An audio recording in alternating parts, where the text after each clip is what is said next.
We need to go live eventually. Yes, sir. Go ahead. Sure thing. I don't know how to do it.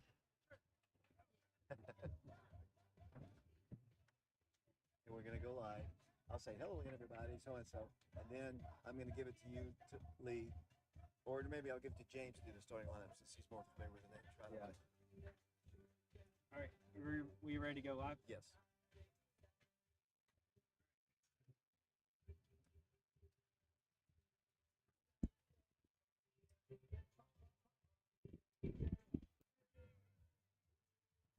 Hello again, everybody. David Clary here along with James Branson, Lee Wexler here at Tommy Shumpert Park here in Knoxville as the Wildcats of Oak Ridge, their baseball team with a 4-1 record, getting set to take on the Central Bobcats in the second district ball game of the week and of the year. The Wildcats winning last night 2-1 in a victory over the Bobcats in a great pitched game by Logan Rosenberger. And today, though, it'll be Jacob Franklin on the hill. And James Branson, you've got tonight's starting lineups. Thank you, David. For the Wildcats tonight, who will be batting first, it will be number 11, Caden Black, also playing shortstop. Batting second will be third baseman Logan Rosenberger. He is number 4. He was last night's pitcher. He pitched 6 scoreless innings after the first inning yesterday. Coming up third will be number 2 center fielder Alex Mcnaughton, who has been really good power hitter so far for the Wildcats. Number 7, Jacob Franklin, will be pitching tonight for the Wildcats. Number 17, Caden Updegraff, will be playing right field. Number 23, Truett Tex, will be the DH tonight. A little bit different number for Truett. He's normally number 20 at home, but it'll be number 23 tonight. Bryson Parks is your catcher for tonight. He's number 9. Number 21, Bryce Ludwikowski, will be playing first base. Once again, in a little bit different number. He's usually 18 at home if you attend the home games. Jason Slay is number 5. He'll be playing second base. He's a really good fielder for the Wildcats, David, and made some really nice plays so far this year. Number 10, Izzy Mitchell, will be playing left field, and it will be Tex will be DHing for Izzy tonight.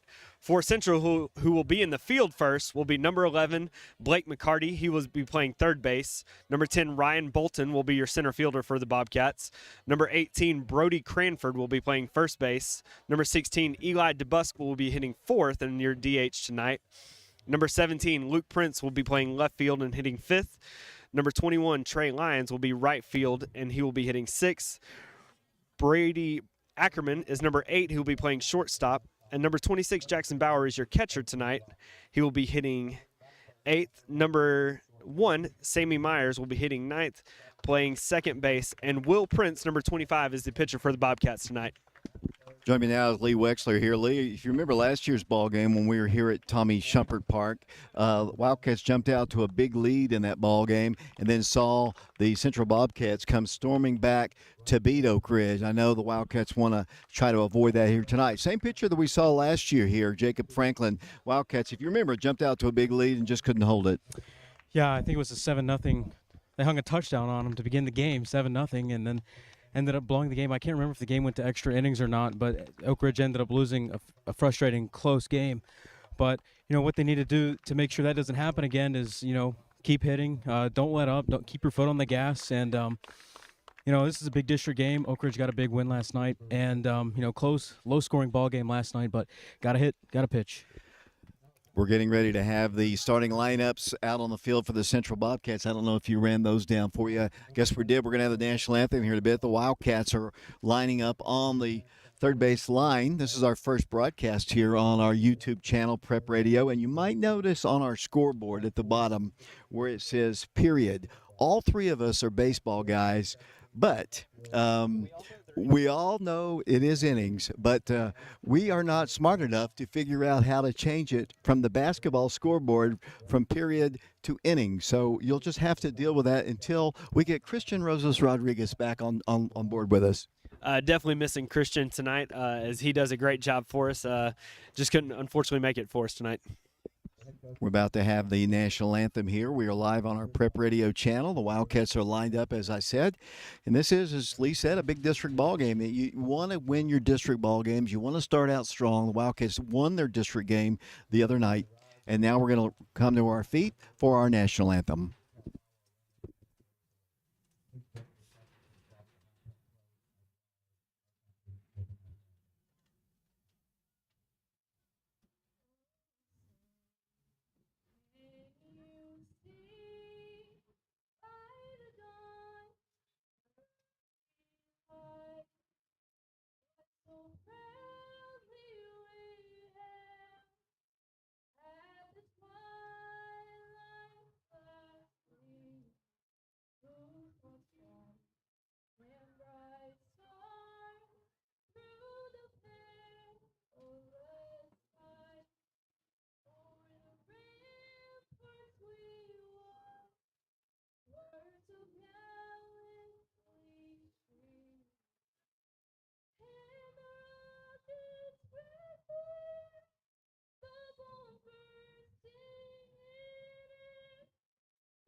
Our national anthem here from Tommy Shumpert Park here. The Wildcats of Oak Ridge getting set to take on the Central Bobcats. Oak Ridge will be wearing their white baseball pants, their Cardinal jerseys with a little stripe of Cardinal down the side of their pants. The numerals are in silver and white. The Central Bobcats, as you can see on our YouTube stream, wearing their white and black and red pinstripes. We're about to have baseball for you here. James, you've seen the Wildcats play more than I have. The Wildcats have started out to a 4-1 record. I think the only loss is to Anderson County, always a tough team in the other division. And Wildcats have played well in all season long. They've hit the ball extremely well. They've gotten some good pitching. In particular, Logan Rosenberger is 2-0 on the year. They've gotten some good pitching from Alex and Jacob Franklin, and I expect a pretty good ball game here tonight. It's a really good ball game, David. As it was a close game last night. Both teams kind of held each other in check after the first 3 innings or so. Wildcats just weren't able to push more runners across the plate, but they had people in scoring position all night long. You're talking a little bit about last year's team. The last year's team, and this game particularly last year, players I think were a little bit young, and Oak Ridge usually won the home games and lost very, very closely on the road. So it shows you the fight that these Wildcats have in them, and that experience going into this year could be really beneficial. And we're about to get set here. We've had the national anthem and all, and we're about to have Oak Ridge High School baseball, the Wildcats and the Central Bobcats. And you guys are too young and lead and live around here, but you and I were talking on the way over here about some of the great battles we had back in the 90s with the Todd Helton teams and the Bubba Trammell teams and the Chris Freeman teams. The Central Bobcats under Coach Bud Bales were the dominant team, actually, in Knoxville. Well, David, it helps when you have, one MLB Hall of Famer should be, another guy that played in the major leagues, and then, a couple really good college prospects that played for him. And unfortunately, those were some of our best teams, and we just didn't make it that far because we were facing literally MLB legends. Yeah, those teams won 30 ball games, but Todd Helton was on the Central team. As we're about to get set, it'll be the shortstop, the sophomore Caden Black, to lead things off, and James Caden has really started out the season strong. 625 batting average so far this year. He gets on base a lot.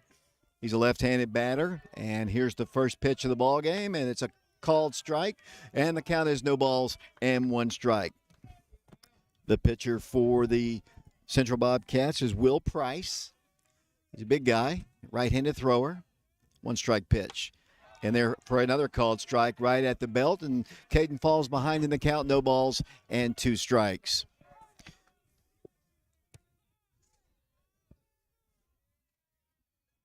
Price looks in for the sign from his catcher, Jackson Bowser, and here's the 0-2 pitch. Hit foul off to the screen, off to the left side, and he stays alive, no balls and 2 strikes. Really seems like they're trying to stay away from Caden here on this series of pitches, because Caden, what he likes to do is he likes to find gaps and hit them in the gaps. So you got a pretty good gap between first and second right now.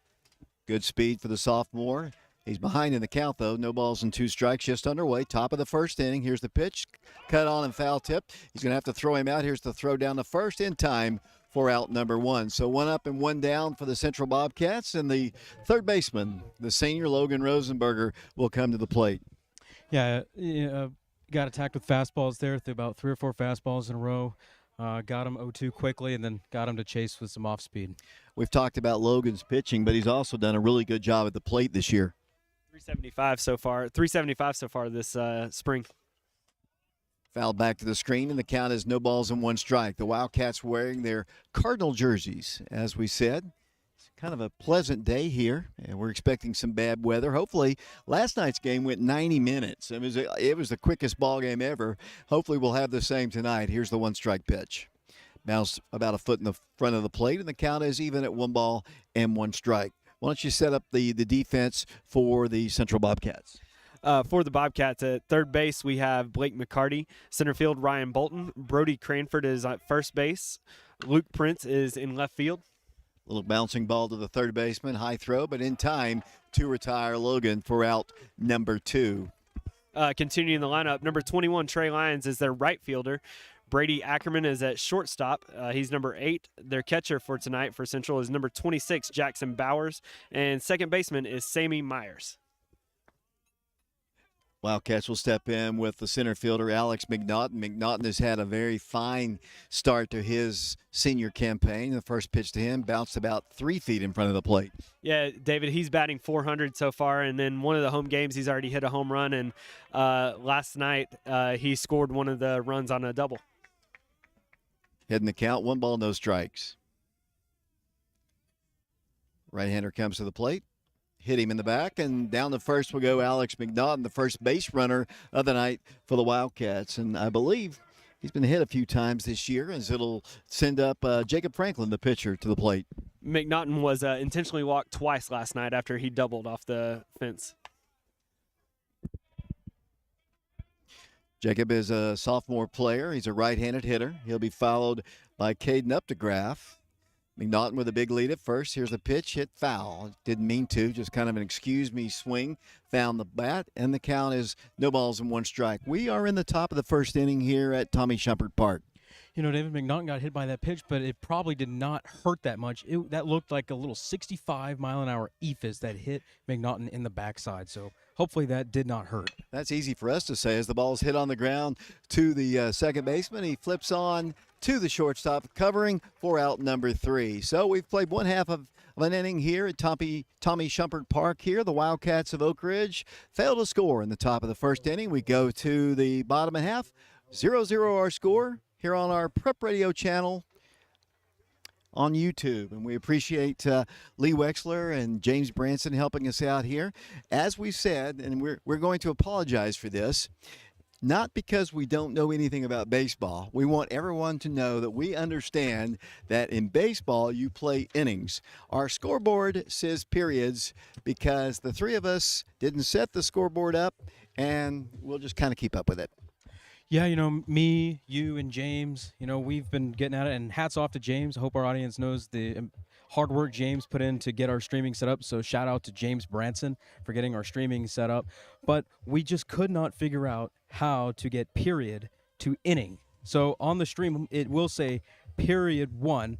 That would mean inning. So period 1, whatever number is there, that'll be our inning. Jacob Franklin doing his warm-up tosses. What has Jacob done on the hill so far for the Wildcats? So far for the Wildcats, he has 5.1 innings pitched in 2 games. He started 2 games. He's allowed 5 runs. 4 of them have been earned. He's had 6 hits on him, 3 walks, and 8 Ks. So he's striking out several guys, it seems like, here.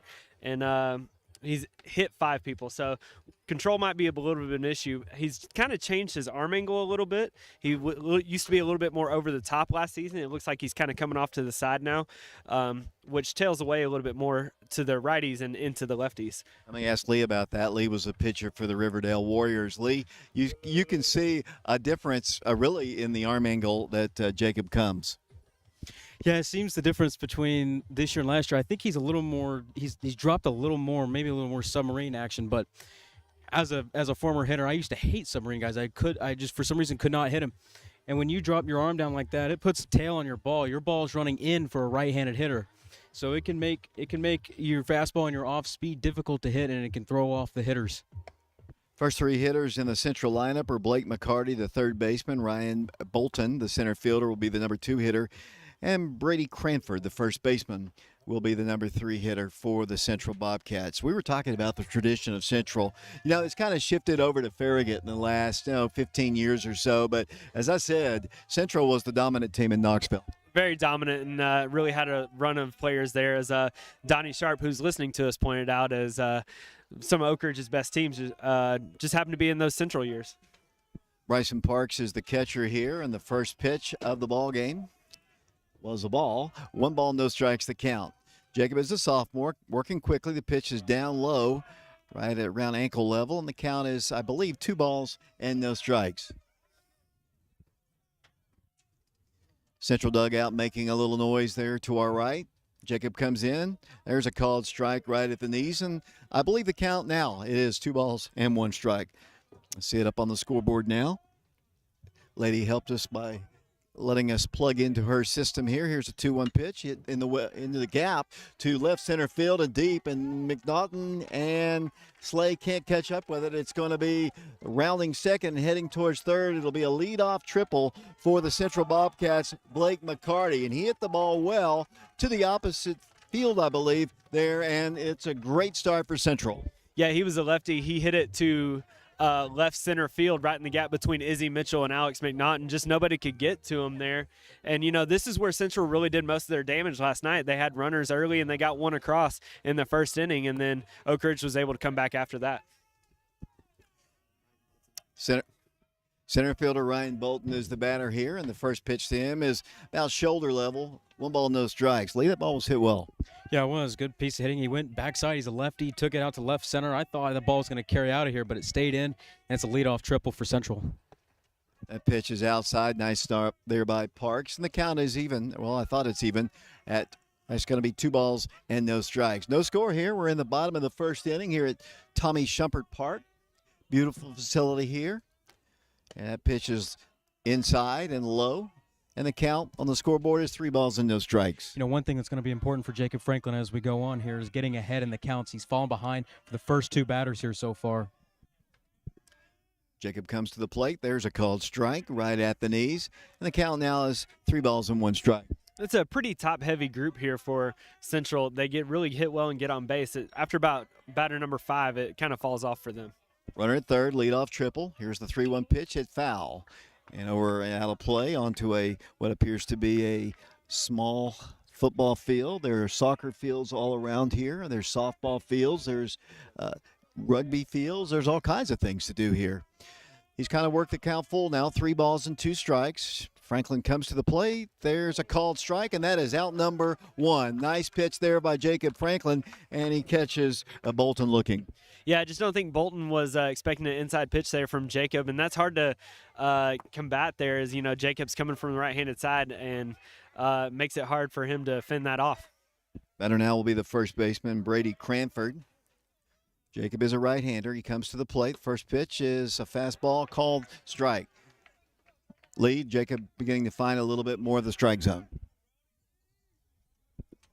No balls, 1 strike. Scoreless ball game. The Bobcats have a runner at third. Franklin comes to the plate, hit foul. Off to the right side and out of play, and he gets ahead in the count now. No balls and 2 strikes. Well, the leadoff guy got down 2-0, and then he got 3-0. He went 3-0 on the second hitter. Now he's down 0-2. So when you get ahead in the count, you play offense as a pitcher. You're dictating the at-bat. Cranford steps back in.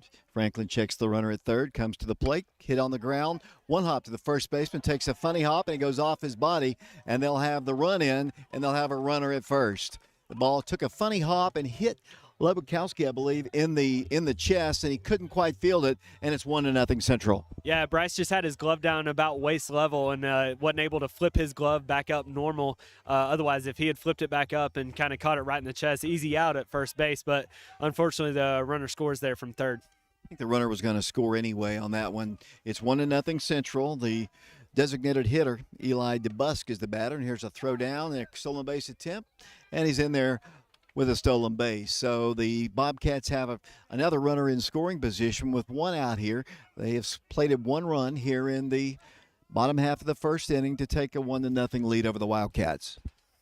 Yeah, and just a stolen base there by, I believe that was Cranford, as he moves up, gets him in scoring position here. Is an opportunity for the Bobcats once again to put another run on the board. Let's hope that, and takes away the double play there. That's probably one of the things that Jacob was trying to get there.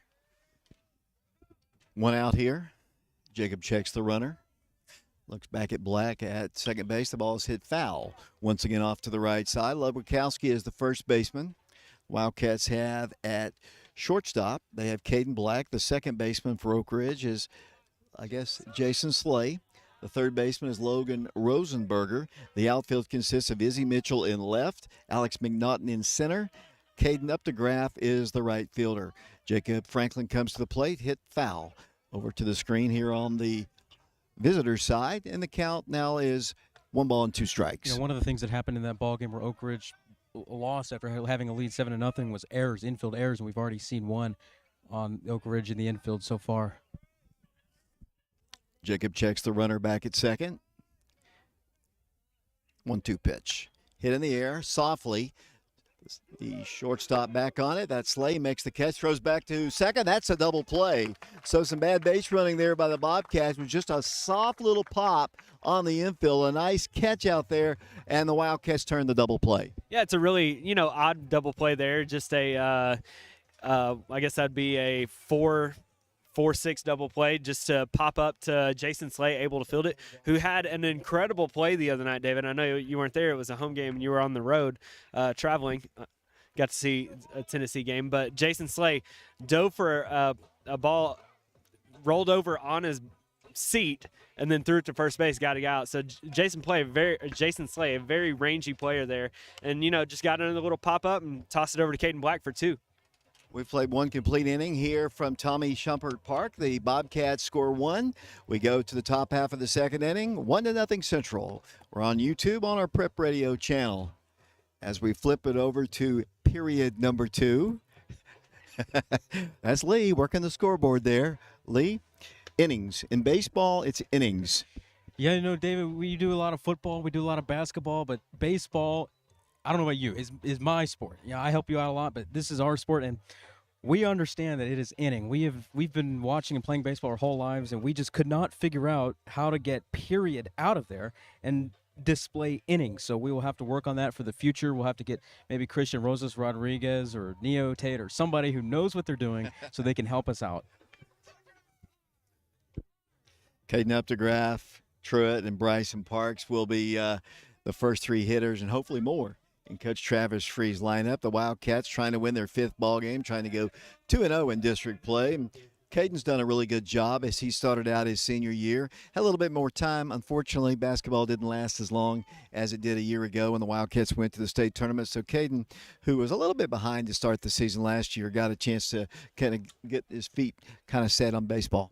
Yeah, he's batting .462 so far this year with 6 hits, and he's got 4 RBIs. So it's always good when Caden comes up because most likely he's going to get a hit and drive somebody in. Here's the pitch to the plate, and that hits him. So leadoff man is aboard here. That's the second man that has been hit by Will Price. And we've only played 1 full inning, and the batter now will be Trey Lyons. He has really impressed me with his power. There was a scrimmage earlier this year where he hit 3 home runs in 1 game.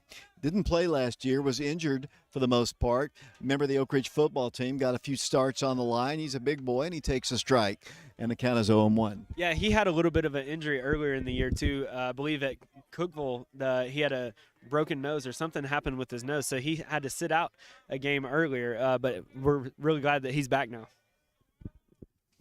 Runner at first, short lead. That's Caden Updegraff. The ball's hit to Travis Free, who makes a nice catch in the third base coaching box.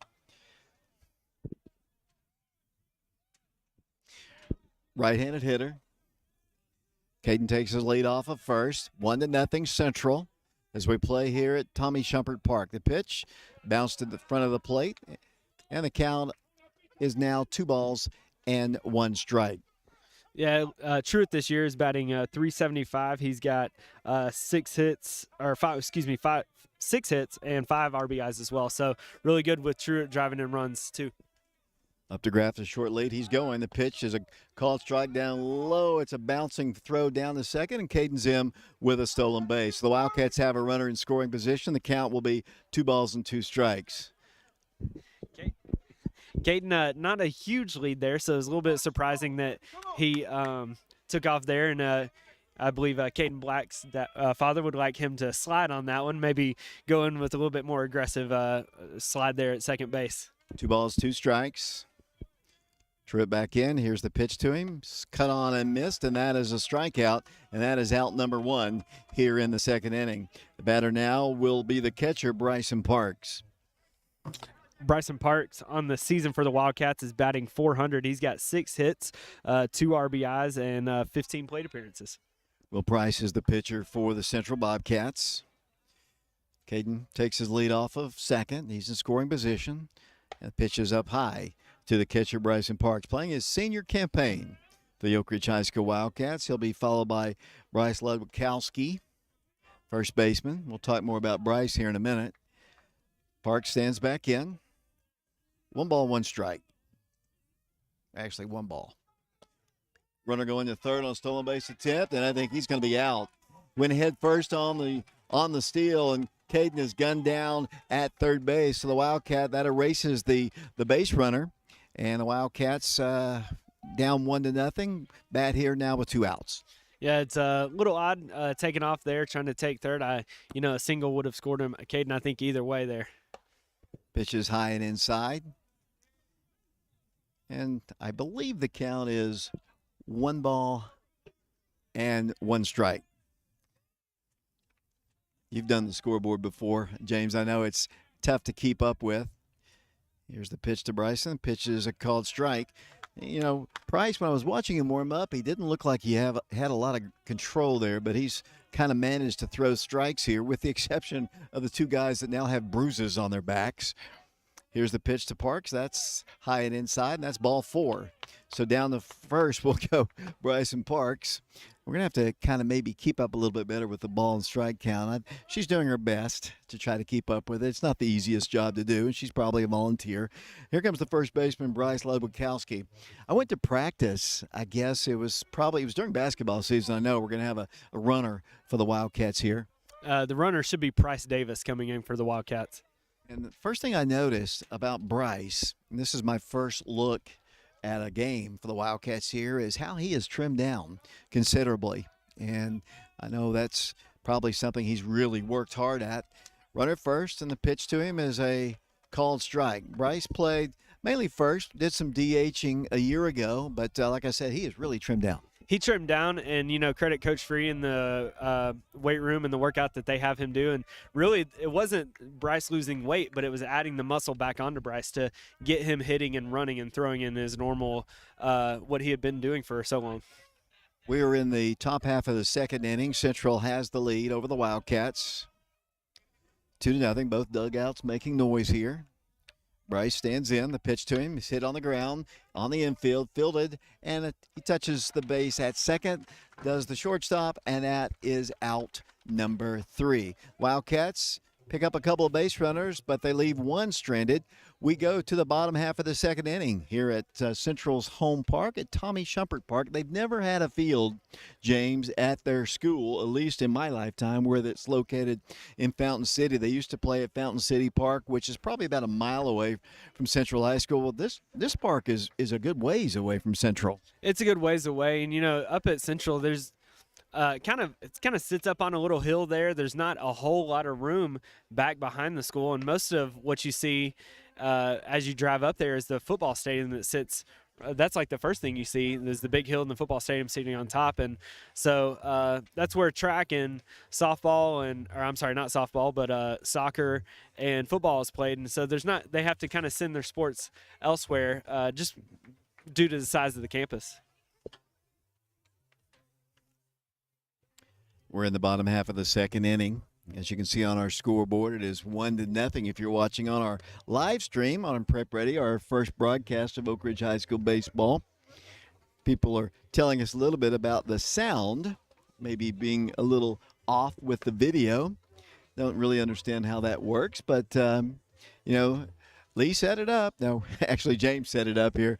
But we do have sound. How far off is it, I wonder? I'm not sure, and this is where we miss Christian. He does a great job for us, and at least I got the sound sounding good. Yeah, that's true. The sound is clear. Are we ahead? Am I ahead, or am I behind? Well, technically, I think the Bobcats are ahead on the scoreboard right now, David, 1-0. Lee, tell me, is my sound ahead of the video? I have no way of knowing. We have people telling us that the video is ahead of the sound, I believe. Oh, so what they're basically saying is I'm not very smart and I can't keep up with the video. I'm a little bit behind. As we go to the bottom half of the second inning, leadoff man for them, let's see, number 19, and he swings to the first pitch, and that would be, let's see, as I'm looking down my roster, I think it's 19. Looking down my roster here, I do not see number 19. And he swings and he hits it foul over the dugout of Central and then takes one inside, very close to hitting him, and the count is even at 1 ball and 1 strike. I don't have 19 on my roster here, guys. He's a right-handed hitter. Pitch to him is hit foul. Back to the screen. This should be Luke Prince, and whoever wrote our book down wrote down number 17, but this is definitely number 19 in the box. Okay, we'll go with Luke Prince here. He is the left fielder. He takes one low and inside, and the count is even at 2 balls and 2 strikes. Nobody aboard, nobody out here in the second inning. Central on top of the Wildcats by a score of 1-0. Jacob Frank, second inning of work for the Wildcats. The pitch is hit on the ground, foul. Ludwikowski fields it in foul territory, slings it back to Franklin. The count remains at 2 balls and 2 strikes.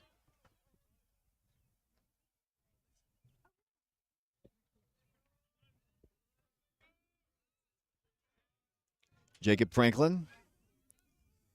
He's a right-hander. He's a sophomore. Played a lot, pitched a lot last year in his freshman year. He's got a 2-2 count. A little high and outside. Not a big batter there is Luke Prince. He'll be followed by Trey Lyons, the right fielder. Mike Sheehan's listening to us and watching our broadcast here today. Mike, I hope you're feeling better with your new knee replacement. 3 balls, 2 strikes. The pitch. Cut on a miss, and that's a swinging strikeout. A good start and a good comeback. Pitch was probably a little bit high, but Prince swings through it, and that's out number 1. You know, David, I think that's something that Lee was mentioning there with the deceptiveness of Jacob coming from a sidearm. You know, that ball seemed to rise a little bit there and just swung on a pitch out of the zone, and luckily for the Wildcats, you know, ended in and out. Right fielder steps in, and he takes a called strike at the knees on the inside corner, and the count is 0 balls and 1 strike. The batter is Trey Lyons. He's the right fielder for the Central Bobcats. Been starting to blow a little bit from right to left, and that pitch hit foul towards the Oak Ridge dugout, which is not actually a dugout. It's more of a caged-in area with a roof over it. Yes, I would tend to agree. That is one thing I will say about Oak Ridge, the way that their dugout, and I remember when the dugout at Oak Ridge was completely open, so any ball that came in there, it was like playing ping pong with the back of the dugout. Yeah, that's the modern kid, though. They could not take the balls coming in there like that. Because we're a little bit older than Lee. Lee probably couldn't handle it. You know, I remember sometimes when I was playing back in Middle Tennessee, there has been times where I have seen people, when you're not paying attention to those open dugouts, I have seen guys get hit in the head or the chest, and it hurts. Pitch is hit on the ground right back to Jacob Franklin. He fields it, fumbles a little bit, throws on to Bryce Ludwikowski for out number 2. Ball was hit very softly, and actually so soft, I think Jacob was surprised. He went down and fielded it, came up with it, then it bounced it up in the air. He bounced it up in the air about a foot in the air, caught it, and had plenty of time to throw out the base runner. Yeah, and you know, Jacob had a lot of confidence in fielding that because he plays so many positions for the Wildcats. He's played catcher so far this season. Obviously, he's pitching, but he's a third baseman and can play first sometimes too. Brady Ackerman, the shortstop, is the batter here. We're in the bottom half of the second inning. Wildcats of Oak Ridge and the Central Bobcats. It's 1-0 Central. Pitches on the inside corner for a called strike. A little change of speed right there, Lee. Yeah, I thought it was a little in, but got the benefit of the call, and I don't think Central really liked that call. I don't think they did either. Here comes Jacob to the plate. That one's a little bit high. And the count, I believe, is 1 ball and 2 strikes. 2 outs here, nobody aboard. Bobcats scored their lone run in the first inning. Leadoff triple, and he came in to score.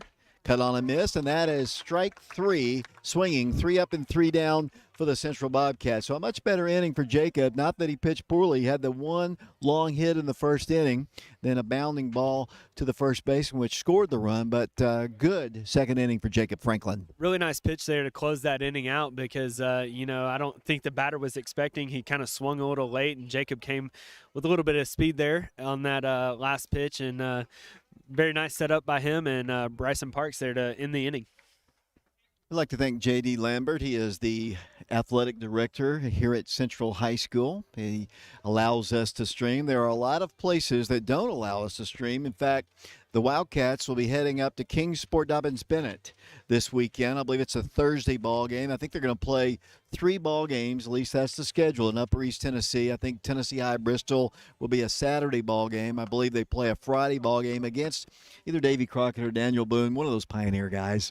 But But Dobbins Bennett doesn't allow us to stream, so more than likely we will not make the road trip up there. But J.D. Lambert and the Central Bobcats, he said anytime, any place you can come and stream, and we like that. It's more and more people are beginning to get the idea that it doesn't take away from attendance. Like J.D. told us before the ball game, maybe if it's rainy or cold, and typically that's the way it is during high school baseball season, but today is a beautiful day, and he said anytime we can stream, so that's good. Well, and David, this is one of those sports that not everybody can come to. You wish everybody could come, but not everybody can come to. So being able to stream and get this out there, not just for for our guys and their parents and grandparents, but for the other teams too. Hopefully they'll tune in and watch. And going back to the playing up at Kingsport this weekend, what a nice facility up there that the Wildcats are going to get to play in. Just right across the baseball field, or the football field, and it's a great atmosphere, a great place. If you get a chance to go, it'd be a great opportunity to go up and watch the Wildcats play. Lee's already seen Dobbins Bennett play a couple times. Yeah, David, I was in Murfreesboro last week on spring break. I went over to Blackman High School and took a look at Dobbins Bennett, who I believe Oak Ridge is playing next week. They faced a Division I arm from Mount Juliet. They really didn't do anything with him, but Dobbins Bennett historically pitches pretty well, and they've got a couple guys who could swing the bat. So Dobbins Bennett, like usual, I mean they're always a solid team. I think it's a Thursday, Friday, Saturday road trip, and starting with Dobbins Bennett on Thursday. Here's Jason Slay. He's the second baseman for the Wildcats. He's a right-handed hitter. He takes one just a little bit at shoulder level. They call it a strike, and the count is no balls and one strike. Jason this season batting .400. He's got 15 plate appearances, 6 hits, and 1 RBI. Price comes to the plate. The pitch is outside, and the count is now even 1 ball, 1 strike. Nobody out, nobody aboard for the Oak Ridge Wildcats, coached by Travis Free. He's in the third base coaching box. There's not really a box. He's actually just on the grass outside the bag at third. He takes Slade as a high pitch, and the count is 2 balls and 1 strike. Well, Slay, if you get a ball up and tight like that, you better make sure you're turning the other way. He kind of ducked down with his head forward. Got to make sure you turn that head. You don't want to take one off the beak. 2 balls, 1 strike. Here's the pitch, hit on the ground, first base side, fielded by the first baseman. It's a track meet, and the first baseman wins the race to the bag for out number 1. That was Brady Cranford, who retires Slay for the first out here in the third. And now we go to the number 9 hitter in the Oak Ridge order. Actually, we're going back to the top of the order to Caden Black. Look down at the lineup here. Izzy Mitchell is being designated hit for by Truitt today. As Caden steps in, what did Caden do his first plate appearance? He struck out swinging first at bat. Left-handed hitting sophomore. The pitch to him is hit on the ground. This time right to the second baseman. He throws on the first low, but dug out nicely there by Cranford. And that's a quick number 2. So 2 up and 2 down for the Wildcats here in the third. Yeah, David, but you can't sleep on those easy grounders on Caden Black. Caden hustling down the base path there as he was trying to leg out a single, just came up maybe a step or 2 short there. So a lot of speed for Caden Black, the sophomore. Yesterday, Oak Ridge beat Central 2-1. We had a very low-scoring, quick affair, and this one's going by fairly quickly as Logan Rosenberger steps in, and he takes one high and inside, and I think he grounded out his first plate appearance. Grounded out to third. He's 0 for 1 in the ball game. He takes one high and tight. 1 ball, no strikes. Price has hit a couple batters, and pitches hit foul off to the right side, and coming back over towards the concession stand, takes a high bounce, and I thought that young lady was going to make a play. She lets it hit the ground, and she throws it back in. One thing we like to look at when we head to ballparks is, are the fans good with their hands? Can they feel the baseballs? And, that's just something I kind of look for when I'm at a ballpark. Well, I hope you guys can do a better job. That's oh boy, that was low and inside. Called a strike on that, but it was definitely low and inside. And the count is 1 ball and 2 strikes. It's my first projection out towards the umpire of the season, and so he could hear it. 1 ball, 2 strikes. I remember we had several of those in our basketball trip to Phoenix. You were yelling at the refs. There was nobody in those gyms, and the refs, you were right in their ear hole. So, David, we all know that you are not afraid to let the officials hear it. Yeah, I got some dirty looks in Phoenix, I can tell you that. As that pitch, that's a much better looking pitch, and that is called strike 3. That looked like strike 3, and Logan is out number 3 here in the third. We go to the bottom half of the third inning here at Tommy Shumpert Park. The Wildcats trying to find some offense here, James. Yeah, this is setting up very similar to last night, David, as we mentioned before. Central scored in the first inning last night, as they did here. Wildcats were able to come back in the second and third or fourth inning, I can't remember, but they scored one apiece. Wildcats have had runners in scoring position. We had Caden Updegraff earlier in I believe in the second inning on second. He got thrown out at third, and just a little unfortunate for the Wildcats so far. But to go back to last night as well, Jason Slay, we talked about him and his one RBI. That was a key RBI as he drove in the run last night, the winning run. Lee Wexler is doing our book here and camera work here. The sound, who can we blame the sound on if there is indeed a sound issue? Let's blame it on somebody who is not here. Let's blame Christian Rosas Rodriguez for not coming, even though the sound quality is good. Sound quality is good, and the video quality I'm sure is good. Lee's doing a great job on that, but for whatever reason, it still says it looks like the third period down on our scoreboard, down on the bottom of our screen. Again, we are aware that in baseball it is inning, and we just could not figure out how to change that setting. But meanwhile, in the ball game, Will Price for Central, he's throwing pretty well when he throws strikes. Oak Ridge has gotten a couple base runners. Oak Ridge has been hit by a pitch twice and got a walk, but no hits so far for Oak Ridge. So gonna have to swing the bat a little bit better. Gonna have to get Price, get him out of the stretch a little more, get runners on base. We had a base runner and got thrown out at third. So Jacob Franklin's throwing well, but got to play defense right now. But got to figure out something offensively as, Oak Ridge has already flipped the lineup. Leadoff man here in the third inning will be the Central catcher, Jackson Bowser, and he takes the strike in there. Both pitchers are pretty much around the strike zone. Pretty much around the strike zone. It seems that Price, for Central, is really inside to right-handed hitters and outside to lefties, mainly Caden Black against Oak Ridge. Pitches down low. It evens the count now. 1 ball, 1 strike. 1-0 Central. If you just tuned us in on our Prep Radio channel, YouTube, that pitch is way inside, and the count is 2 balls and 1 strike. It's our first broadcast of Oak Ridge baseball this year. Hope to do several more. We don't know the exact schedule coming up, but we hope to do it as that pitch is on the inside corner for a called strike. He's been pretty consistent with his strike zone. Yeah, he has, calling in and out. And, if you're a pitcher, you've got to take note of that. He's giving you a big zone. You got to execute. Cut on a miss, and that is a strikeout, and that is out number 1. And for Jacob, that is strikeout number 4. Little hand signal there from Lee here. As we have to do these ball games, we don't have the great press boxes like they have at Truist Park and the great ballparks. We usually have to sit in the stands for these, and sometimes I've even sat on a concrete block before. But it's like I said, it's a beautiful park, and maybe we'll get a chance to kind of take a look around here. We don't want the color bars to come up big time, but it is a beautiful park. Really pretty park, and you mentioned 4 strikeouts tonight for Jacob Franklin so far. That's going to give him 12 total so far on the season. Jacob has an even count at 1 ball and 1 strike. The batter for them is number 1. That is Sammy Myers. He's the second baseman. He takes the strike. Both pitchers just right on it. Last night's game was 90 minutes, and we're heading that direction tonight. Yeah, well, outside the first batter of the game for Central, Franklin's really found a rhythm. Central's really only barreled 1 ball, and it was the first hit of the game.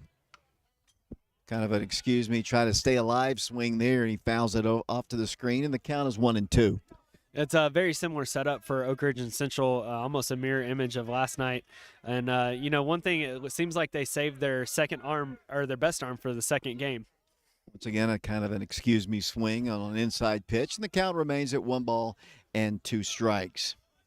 On deck for the Central Bobcats is the top of their order. I believe that's Blake Mccarty on deck here.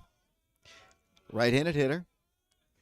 Myers stands back in, cut on a miss, and that's another strikeout for Jacob, and that'll be his 5th strikeout of the ball game. And back to the top of the order we go, to the guy that created the mess to start the ball game, and that would be the third baseman, Blake Mccarty.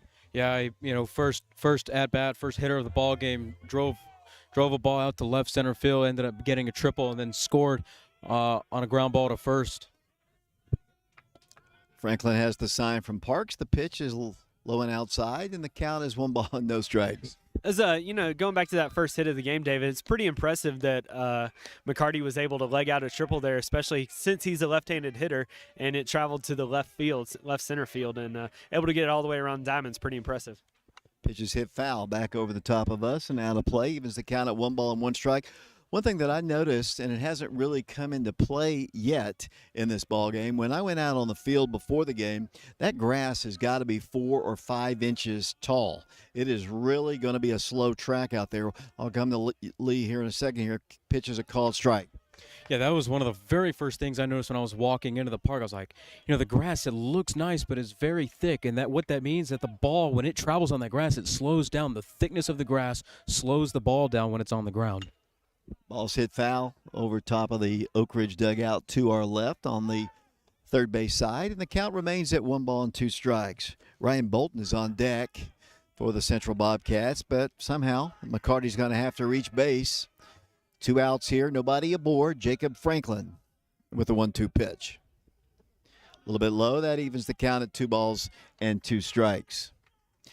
It's really kind of sad that more people don't come and watch high school baseball. I know here, as of late, especially with Tennessee playing so well, a lot of people have started watching college balls. That pitch is down low. We've got now a full count on Blake McCarty. But with Tennessee playing so well, you can see over at Lindsey Nelson Stadium that park is full almost every single ball game. And I'd love to see that happen in baseball. But this is the way it's always been. Let's see what Jacob can do on a 3-2 pitch. Ball's hit in the right field. That's a solid hit. This guy can hit. Blake McCarty with his second hit of the ball game, and he'll be there with 2 outs here, and the batter will be Ryan Bolton. Yeah, it's a really nice hit. Just past Ludwikowski on a line drive there, able to flip his hands over and pull the ball around toward the first base side. Really nice job there, and there's a reason that he's your leadoff hitter, David. And the center fielder, Ryan Bolton, steps in. Lee, what did Ryan do the last time? Ryan struck out looking. So he's 0 for 1 in the ball game. We've got 2 outs here in the third. It's a 1-0 game. Let's see if they try to run on Jacob. They are. Here comes a pitch hit in the air. Should be out number 3. Back on it will go Caden Black. He's in shallow left field. He makes the catch there for out number 3. So you kind of think that maybe, that wasn't exactly a hit and run, but you would have thought, he had the base stolen there, and they pick up their 3rd out, though. We go to the top of the 4th inning here at Tommy Shumpert Park. Here, the Wildcats trailing the Central Bobcats 1-0. David, you were talking about the crowds and how you'd love to see a nice crowd and everything like that at baseball games. You and I were talking last night. The student section at the baseball game, last night's baseball game between Oak Ridge and Central, was a really cool student section. You had everybody probably about 30 or so students getting into it, heckling the umpire, just as you were a little while ago, or projecting, as you like to say, on balls and strikes. So it really created a fun atmosphere, something that we probably hadn't seen very often at Bobby Hopkins Park, and something that you would love to see more often. You were talking about Tennessee. They've done a lot of renovations over at Tennessee as well. Create a nice little upper deck in the outfield and create a pretty cool environment over there. We talk about college baseball, Tennessee being good, and it really makes people pay more attention to college baseball, maybe more high school baseball, you would hope. But the state of Tennessee plays really good college baseball. You got Vanderbilt, which is a powerhouse. Tennessee, which has made a name for themselves, going to the College World Series. A lot of people in East Tennessee might be familiar with Walter State, which plays really great baseball over in East Tennessee, up in Morristown. I believe Tennessee Wesleyan, if I have that right, down in Athens, Tennessee, they've been to the World Series. Trevecca Nazarene University in Nashville went to the World Series last year. There's a lot of great college baseball, and I think, when you have baseball that's relevant, people want to watch, they want to get engaged. Maybe people want to show up to high school. So, baseball is at least at the college level, is definitely relevant. So. Thanks a lot, Lee. We apologize for our sound issues. Assistant Athletic Director Alan Etheridge says we're about 15 seconds off. That's pretty impressive. Considering we don't know how it is off, as the batter stands in for the Wildcats, and that'll be Alex Mcnaughton. And he's playing center field, and he swings and hits one foul back to the screen. What did Alex do his first plate appearance? Alex was hit by one of those 65-mile-an-hour ephus pitches in the hamstring, so hopefully his hamstring is feeling well. No balls, 2 strikes, nobody aboard here in the 4th inning. The Wildcats down 1-0. The pitch is hit in the air to shallow right field, just barely into the grass. The shortstop back on it, and that is Brady Ackerman. He makes the catch on the soft pop-up for out number 1. Something interesting about Alex last night is he was intentionally walked twice, allowing him to take first base. The Central Bobcats did not seem to want to pitch to him last night because of how he started the game. Here's pitcher Jacob Franklin standing in for his second plate appearance. The first is pitched right on the ground to the shortstop. 1 hop, throws on the first, and that is out number 2. So the Wildcats going quickly here, and that's the second out here in the 4th inning. And the batter now will be Caden Updegraff. Yeah, really good contact from the Wildcats so far. Just happens to be right at a position player, and both of those outs just right at the second baseman for the Bobcats. Yeah, Oak Ridge still trying to figure out Will Price. Oak Ridge still without a hit. Caden steps in. Here's the pitch. Down low ball, 1 ball, no strikes. You know, James, I know you saw more of the basketball probably. Well, actually, Lee saw a lot of basketball. Caden Updegraff had just a phenomenal senior year in basketball. You know, and the basketball team really was very complimentary of each other, very much a team game, and they supported one another. You know, one night it could be Caden having a great game. It could be his brother Jamison, or it could be Kel, or any one of those players. Lucas and all of them had it. It was a great team, a fun team to watch. Caden's ahead in the count, 2 balls and no strikes. Nobody aboard, 2 outs. The pitch to him is a called strike right at the belt, and the count now is 2 balls and 1 strike. Lee doing our camera work. Let's see. Zach Dorman doing our sound work. Here's the pitch to Updegraff, and that's inside. And 3 balls, and I believe it's 3 balls and 1 strike. The scoreboard says 3-2, but I believe it's 3-1.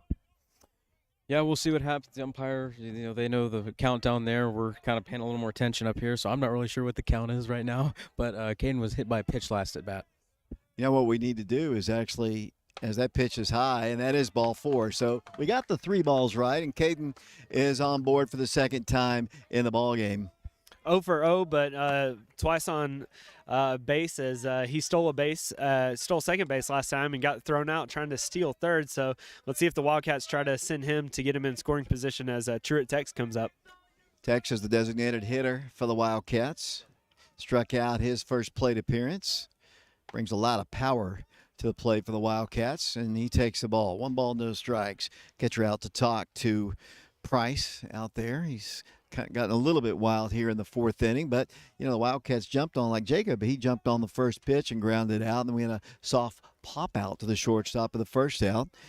Truett is ahead in the count, 1 ball, no strikes. Yeah, maybe seeing a few more pitches, see if we can tire out Price and get his pitch count up and maybe try to get a different arm in there. Caden takes a short lead, and that pitch is up high again. And the count is 2 balls and no strikes. Catcher Bryson Parks is on deck for the Wildcats. Still has his shin guards on. He'll take them off if Truett can get on base here. Caden, a short lead out at first. The pitch hit foul over to the screen. Takes hop off the screen, and Bryson feels it and returns it to the on-deck circle to our left side. And Truett now has got a 2 ball and a 1 strike count.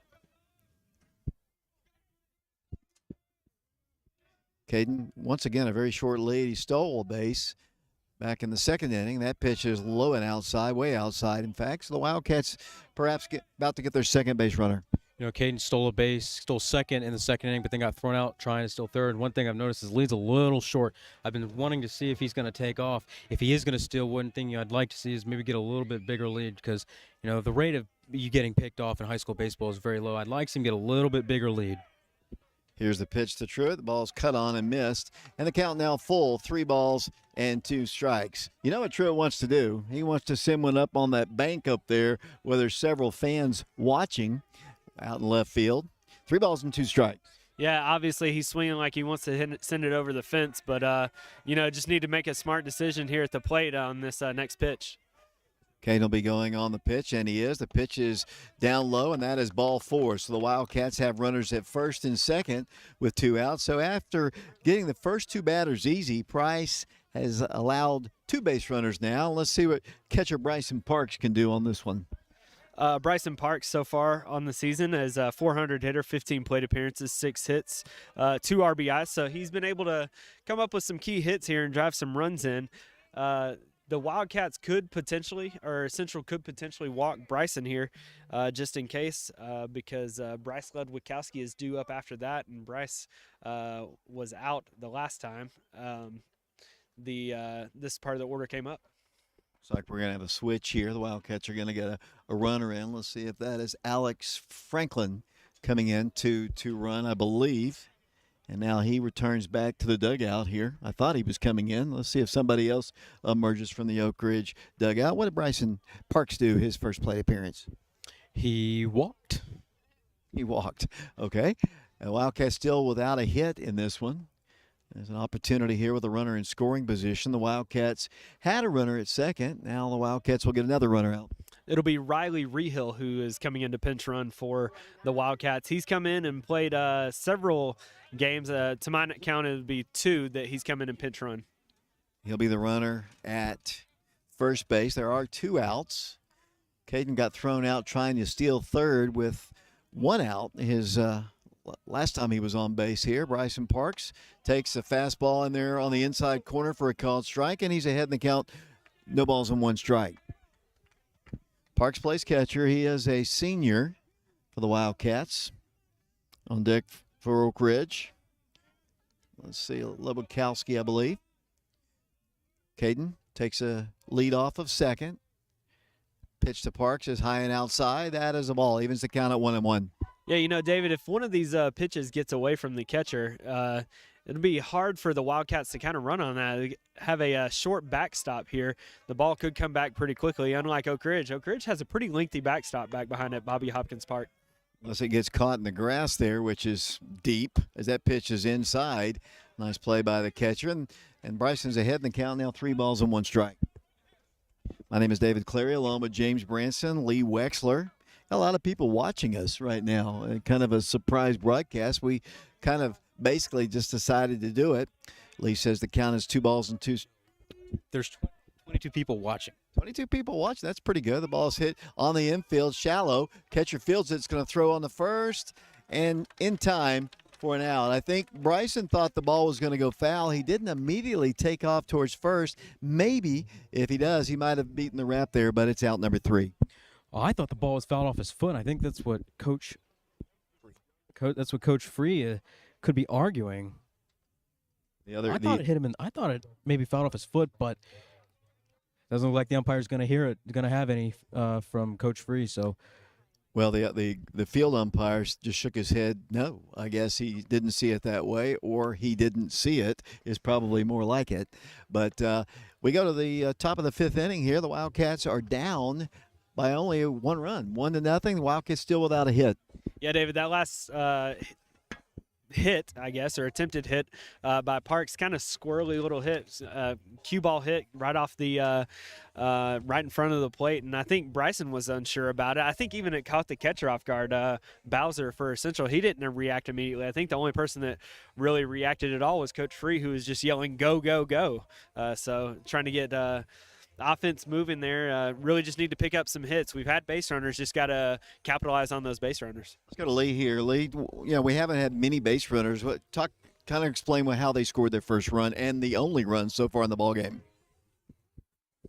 Well, the very first hitter of the game for Central, Blake Mccarty, led off the game with a triple to left center. Franklin was able to strike out Ryan Bolton, but Brody Cranford was able to reach on a ground ball to first base, reached on an E3, and that's how Central scored their only run. They got a triple and then drove that run in the first inning and really hasn't had any much offense since. They have 1 hit, and I believe both hits for Central are coming from Blake Mccarty as I'm looking at my book here. So Blake Mccarty really doing the only damage for Central so far. Franklin's really gotten in a rhythm, but Oak Ridge finds themselves down 1-0 in another low-scoring ball game, a quick-moving game, but Oak Ridge still needs to figure out something offensively. They have 0 hits. Leading off for the Central Bobcats will be the first baseman here. That's Brady Cranford. What did Brady do his first plate appearance? He reached on an E3. And that's when the run scored. As Jacob Franklin working his 5th inning, that pitch is a ball. You know, last year, James, I talked Lee kind of into working for the Atlanta Braves, and he worked most of the summer. And Lee, obviously the Braves won the World Series, but we're also rewarded with something, which we just found out. There's a cut on and miss. The count is 1 ball and 1 strike. What did you get fitted for this weekend? Well, as a former employee, all the Braves and employees and staff are all getting World Series rings. So me and you, because you work for the Braves as well, we'll be getting World Series rings.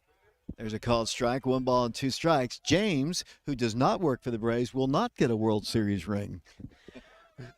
I have no comment. 1 ball, 2 strikes. Here's Jacob Franklin to the plate. Cut on a miss, and there's another strikeout for Jacob, and he's got 6, I believe, here in the ball game as we are in the 5th inning here, top of the 5th. The Wildcats are down 1-0. Still a very doable ball game if the Wildcats could string something together. Yeah, you know, the defense has been playing really well behind Jacob Franklin, minus the first hit of the game, which was just a really well hit ball, really well positioned ball. Pitches down low, a ball to number 16, Eli DeBusk. He's the designated hitter, hitting for the pitcher Will Price in this one. Franklin's a sophomore. Here comes the pitch to the plate. There's the little sidearm pitch, a little bit low and outside, sweeps outside, 2 balls and no strikes.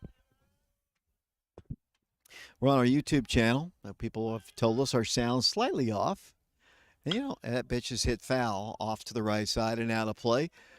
For whatever reason, I mean, James, you actually did a really good job. None of us have really, well, Lee's tried a couple times to set up the stream when we've done a ball game, and just to get the video on. Hopefully people can watch it at least, and then just think that I'm just a little bit slow.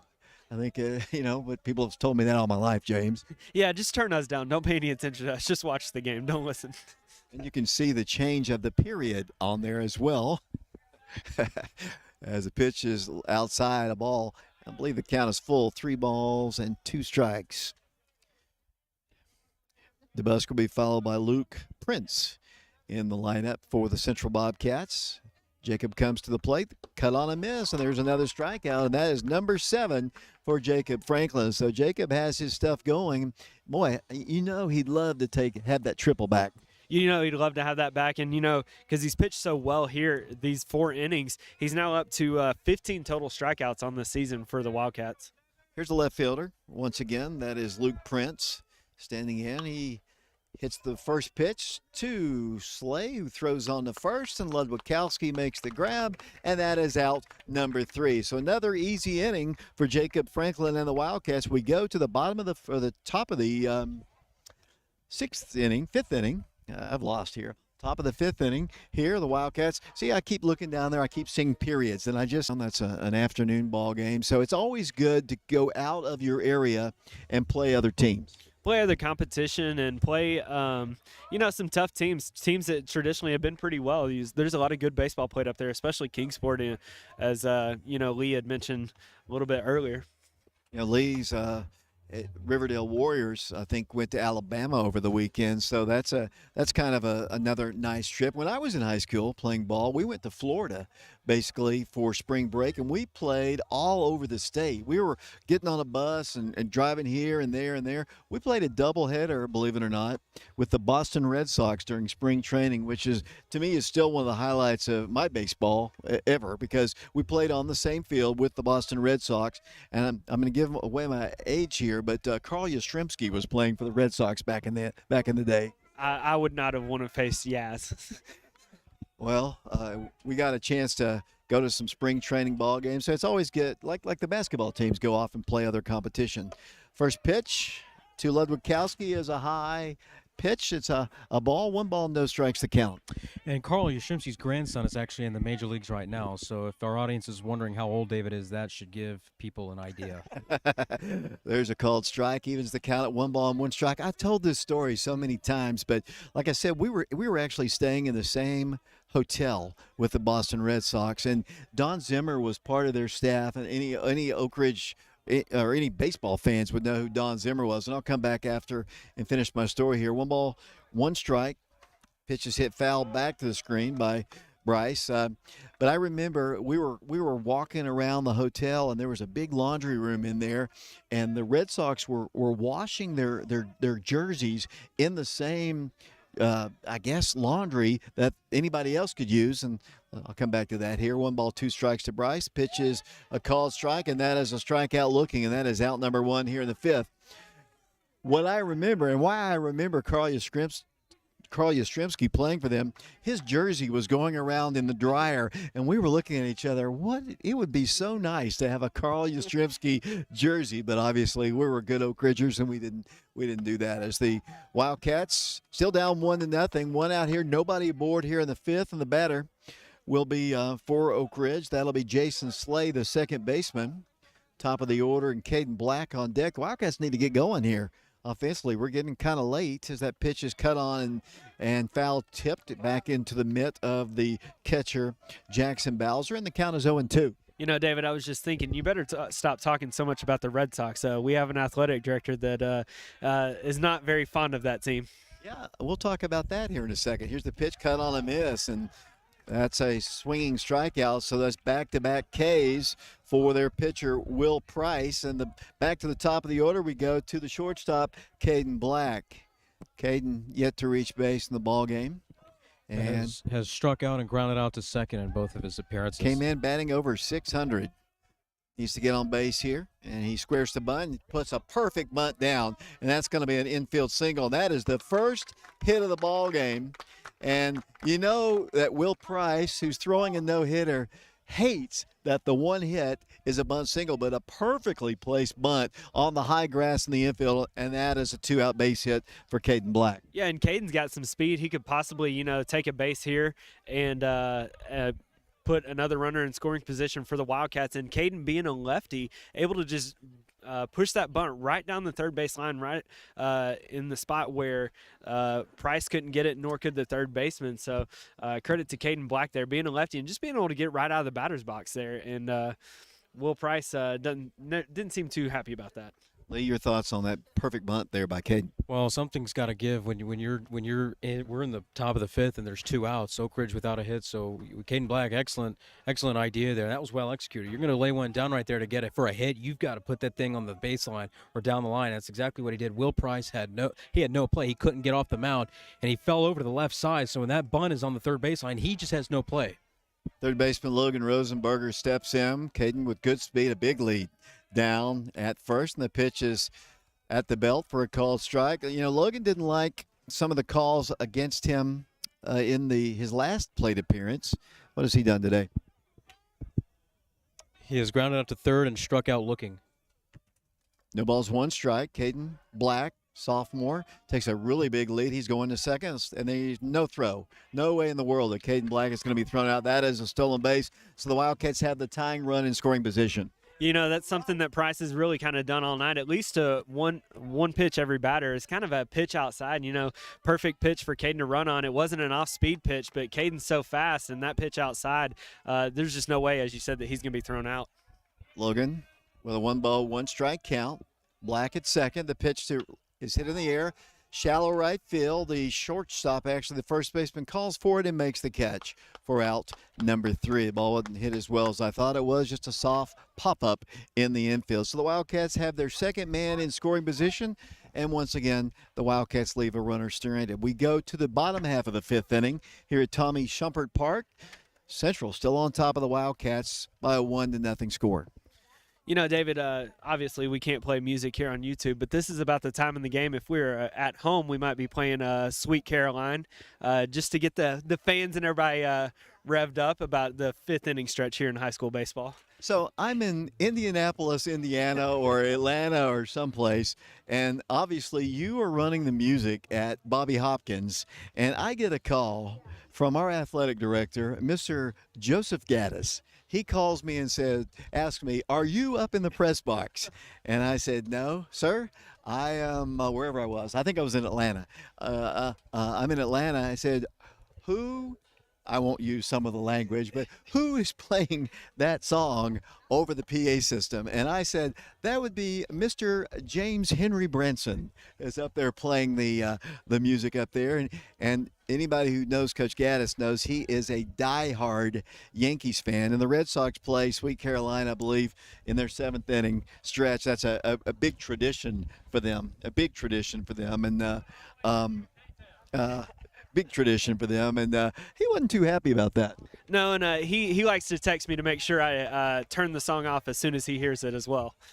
Coach Scott Cummings, the new football coach at Oak Ridge High School, in the house here watching Oak Ridge baseball. The Wildcats are down 1-0 here.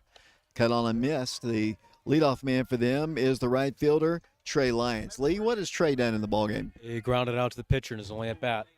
We're on YouTube on our Prep Radio channel here. Jacob Franklin, head in the count, no balls and 1 strike. The pitch to the plate is low and inside. Oh, he called a strike. That pitch was low. That pitch was inside. But it is a count, it is a strike, and the count is no balls and 2 strikes to the central right fielder, Trey Lyons. And, wow, Jacob, he called timeout, and Jacob threw it probably, 20 feet up off the backstop. Well, what happened there is a hitter called for time, but it didn't look like he was granted. But Franklin made the mistake of just giving up and just airmailing it, so I'm going to guess it's going to be called a ball. I'm not really sure what's going on here. The umpire never granted the batter time. I didn't see it. No balls, 2 strikes. Jacob has the sign. Here's the 0-2 pitch. Cut on a miss, and that's another strikeout for Jacob Franklin, and that's out number 1 here in the bottom of the 5th inning. I believe that's strikeout number 8 in the ball game for Jacob Franklin. So Jacob really has after that first batter, he's really had it going. And seven of the 8 of his strikeouts have been swinging. So, I'm not really sure what happened on that last at bat. I got a little discombobulated there. We didn't call for time. We called for time. Not really sure what happened. Here's the shortstop, Brady Ackerman, standing in. He takes the strike. No balls and 1 strike. Jacob has been really good with his control here in this one. He's ahead in the count. No balls and 1 strike. The pitch, there's another called strike. Actually, they call it just a little bit low, and the count is even at 1 ball and 1 strike. We're in the bottom of the 5th inning. Central leads Oak Ridge 1-0. Big difference between the game a year ago, which was a slugfest, as that pitch is hit foul over towards the Central side. Off the screen right in front of their fans. Yeah, it's last year was a slugfest, and both of these matchups so far have been kind of pitching duels. Pitches hit in the air, foul territory. Ludwikowski under it, makes the catch for out number 2. So 2 up and 2 down for the Central Bobcats. And here in the 5th inning, the batter for the Central team will be number 26. That is the catcher, Jackson Bowser. He struck out swinging in his first at bat. We're starting to pick up a little bit here. We're expecting some bad weather here tonight as the batter is a new batter into the lineup. He'll be pinch hitter for the Central Bobcats. And as we look for the roster here. Give me 1 second, David, here, as it looks like it'll be Caldwell is number 4's last name. So Caldwell batting for Central. Wearing number 4 here, Jacob Franklin's got 2 outs here in the 5th inning. 1-0 our score. Pitch is hit foul off to the right side, way behind that one. Hits it over the top of the Central dugout, which is to the first base side. And Jacob Franklin ahead in the count. No balls and 1 strike. That would be Chris Caldwell at the plate for the Bobcats, David. Cut on a miss, and it's now no balls and 2 strikes. Jacob Franklin already with 8 strikeouts in the ball game, trying to make Caldwell number 9 here in the 5th inning in a 1-0 ball game. The sign by Parks, the pitch hit on the ground right in front of the plate. Bryson Parks picks it up, throws on the first in time for out number 3. So 3 up and 3 down for the Central Bobcats. We go to the top of the 6th inning here at Tommy Shumpert Park, Knoxville, Tennessee. The Wildcats of Oak Ridge trailing the Central Bobcats in this district ball game 1-0. David, I'd like to give a little bit of a shout out real quick to Ashley, Emmett, and Avery. They are listening to us. So some of our viewers, maybe just one of those would be my family, but appreciate them tuning in. We always appreciate all of our viewers, even if it is just our families perhaps watching the ball game. I think Lee's family is probably watching, and mine as well. So maybe that's all of our viewers. If you're enjoying our broadcast here, we hope to do a few more this season on our YouTube channel, Prep Radio. We did most of the basketball games this year, about all of them, in fact, and some of the football games we did when we were allowed to do it. It's kind of a cool thing. I'm a radio guy by trade, I guess, by what I like to do. But I see the modern technology and the way things are trending, and people like to watch TV, and they like to do it from their homes. And I still like the audio part and the radio parts in my blood, but I noticed that whenever we stream a game, we get a lot of viewers. We had a lot of listeners, actually, in radio, too. In fact, we had a great year of basketball this last year with going, from Phoenix to Nashville to Greenville and all places in between. And we had a lot of listeners, especially in the postseason. We just had a ton of people viewing our live streams. And we had a lot of sponsors sponsor, and this TWSAA charges for streaming in the postseason. And we had well over 1,000 viewers in every single ball game that we did. And we appreciate those sponsors and all the people who watch our ball games. Let's see if the Wildcats can get something going here in the 6th inning. The Wildcats will lead things off here with Alex Mcnaughton. Alex is the number 3 hitter in Coach Travis Free's lineup, and the first pitch to him is high ball. Was hit by a pitch in the 1st inning and popped out to 2nd in his only 2 at-bats. 1 ball, no strikes, nobody out, nobody aboard here for the Wildcats. Who are batting in the 6th inning, getting late. High school ball, you play 7. That ball is hit on the ground. Third base side, nice play. Third baseman throws across the diamond in time for out number 1. Yeah, David, I was just about to say that you'd really like to see Alex be able to use his power in this series so far. Earlier in the last week, he hit a home run and hit a double last night. So get a chance for him to use the power, as Coach Cummings over here said. If you get a hold of one, this wind might blow one out.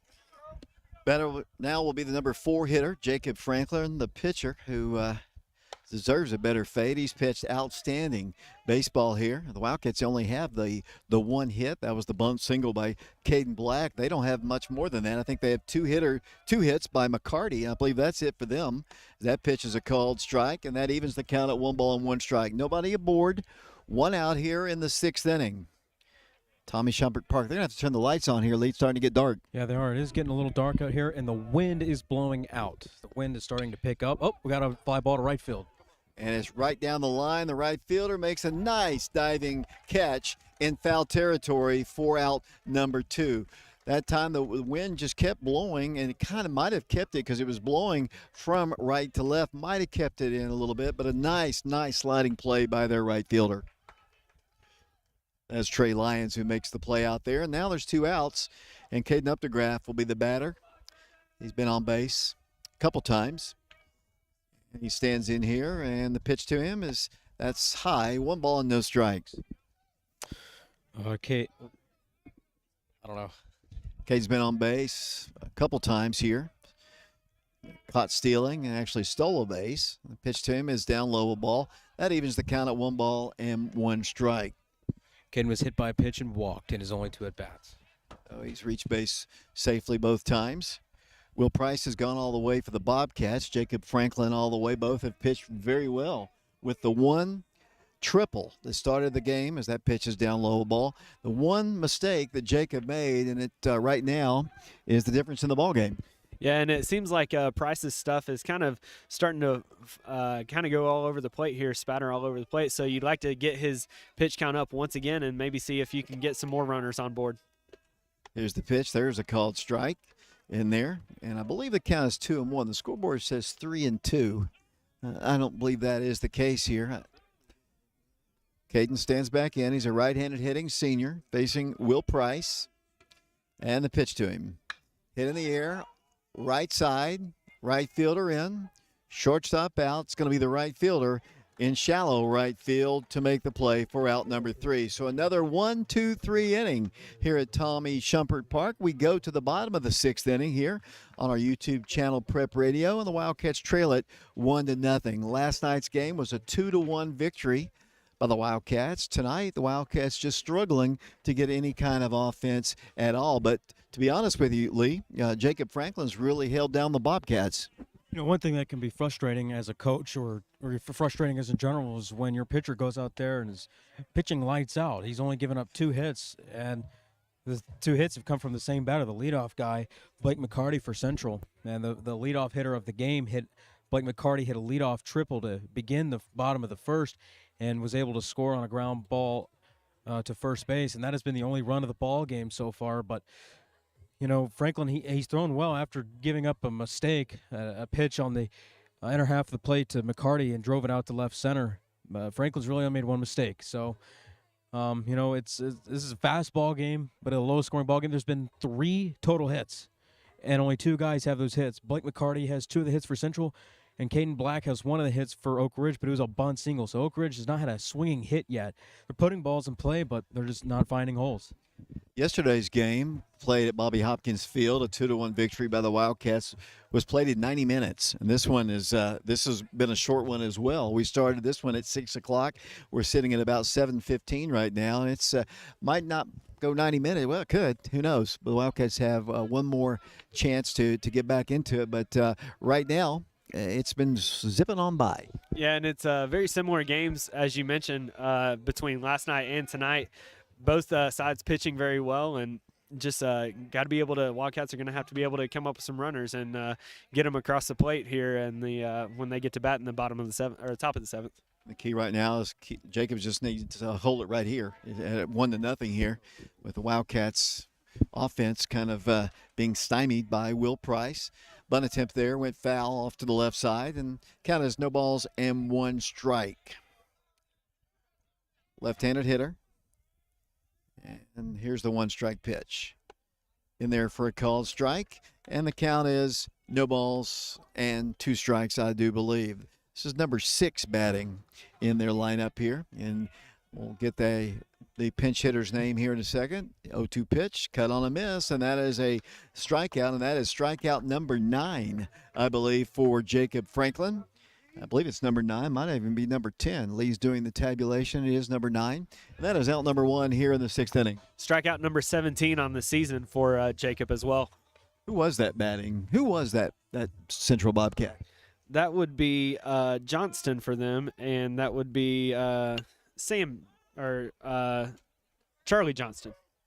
Ball hit towards the third base side, and a little bit out of our view there. And the batter for them, number 16, Eli DeBusk. He's the designated hitter, I believe.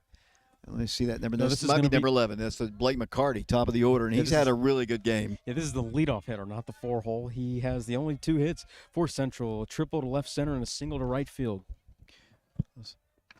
1 strike the count. Here's the pitch. He squares to bunt. He pops it in the air, fielded, and it's going to go foul. Good decision there by Parks and Jacob. The ball was dropped right at the third base line, and it looked like Bryson was going to grab it at first, and either he decided or somebody decided for him, but he didn't touch it, and it just barely went foul. Yeah, luckily that was a good decision to not pick up the baseball, because if he picks it up, I don't believe he's going to throw out Mccarty. So that ball was trailing foul. It hits that dirt. It hit the dirt, and it looks like maybe it hit the slope and came foul, but you don't want to touch that ball. You want to let it go foul, and he did so. Mccarty, 0-2. Here comes the pitch from Franklin. He hits the ball in the air softly. Third base side. Logan Rosenberger makes a nice catch for out number 2. So they finally are able to retire Blake Mccarty. Yeah, 2 for 3 is what he'll end up being on the night. But going back to that, I believe it was Jacob Franklin that came rushing up and telling Bryson, let it go, let it go, let it go, as that bunt, as we were talking about, went foul. So really good job there by Jacob, noticing the direction of that bunt. Center fielder Ryan Bolton stands in. 2 outs, nobody aboard here. The pitch from Jacob Franklin in there for a called strike. Kind of no balls and 1 strike. Bolton has struck out looking and popped out to short. Right-handed hitter. Franklin, a right-handed throwing sophomore. The pitch is a little bit low and inside. The count is 1 ball and 1 strike. We've got 2 outs, nobody aboard here. Wind blowing hard towards center now. It was moving from right to left. Now it's blowing straight out. Franklin working from the stretch, comes to the plate on the inside corner, but maybe 2 inside, and the count is 2-1. Yeah, and one thing that Jacob seems to have improved on, the more practice he gets with that sidearm delivery, is his control has gotten better from the last game he pitched. That's a ball, and the count is 3 balls and 1 strike. Like I told Lee a moment ago, it's getting dark out here. Surprised they haven't turned the lights on. It's not dark, but it's it's getting that way. Yeah, we will need the lights turned on in order to see. 3 balls and 1 strike. Here's the pitch. Hit on the ground. 2 hops to Jacob Franklin. Takes a couple steps. Underhands it over to Ludwikowski for out number 3. So, Wildcats, once again, we head to the top of the 7th inning. The Wildcats have 3 outs to score 1, maybe 2, and win this ball game here at Tommy Shumpert Park. They trail it by a score of 1-0 in our inaugural broadcast here on our YouTube channel, Prep Radio. And we're glad you've tuned into our broadcast here as we go to the 7th inning. It has definitely been a pitcher's duel. Lee Wexler. Yeah, only 2 hits in the ball game. Will Price has been excellent for Central. He's only given up 1 hit, and it was a bunt single to Caden Black. Meanwhile, Jacob Franklin for Oak Ridge, he has also been electric on the mound. He's only given up 2 hits. Both of the hits he's given up came from Blake Mccarty for Central. Gave up a leadoff triple that ended up going in for a run due to a ground ball to first. And the other hit McCarty had was a single to right field. So only 3 total hits in the ball game. But Oak Ridge finds themselves down 1-0 here in the top of the 7th. And as a coach or as a player, anybody, it's frustrating when your pitcher goes out there and is throwing a 2-hitter, and you find yourselves down 1-0. So Oak Ridge is going to bring up the 6, 7, and 8 hole hitters. So got to get base runners, got to get something going. Something's got to give. Really got to sell out here and make Price work. Get in his head, do something, change something up. Base runners, anything, but got to play smart and got to get at least a run here. Truett Tex will lead things off for the Wildcats. He's got home run power, as I mentioned earlier. In a scrimmage earlier this year, he hit 3 home runs in 1 ball game. I believe he's got 1 on the year, I believe, here. And it'll be, as Lee said, 6, 7, and 8 in the Coach Travis Free lineup. He does have 1 on the year. Wildcats should need some base runners here. I mean, they have not had many base runners at all. It'll be Tex, Parks, and Ludwikowski, the scheduled 3. As the pitch is high and inside, 1 ball, no strikes. I believe Truett walked his last plate appearance. Yeah, he did. He walked his last appearance. He takes the ball here, 1 ball, no strikes. He did walk last time, and Riley Rehill was the one that came in to pinch run for him at first base. 1 ball, no strikes. Truett back in. Here comes the pitch. There's a called strike. Taken all the way there. Evens the count at 1 ball and 1 strike. You alluded to this a moment ago, but it is getting a little dark out here. I would like to maybe see the lights turned on. Be nice. 1 ball, 1 strike. The pitch. That's in there for a called strike.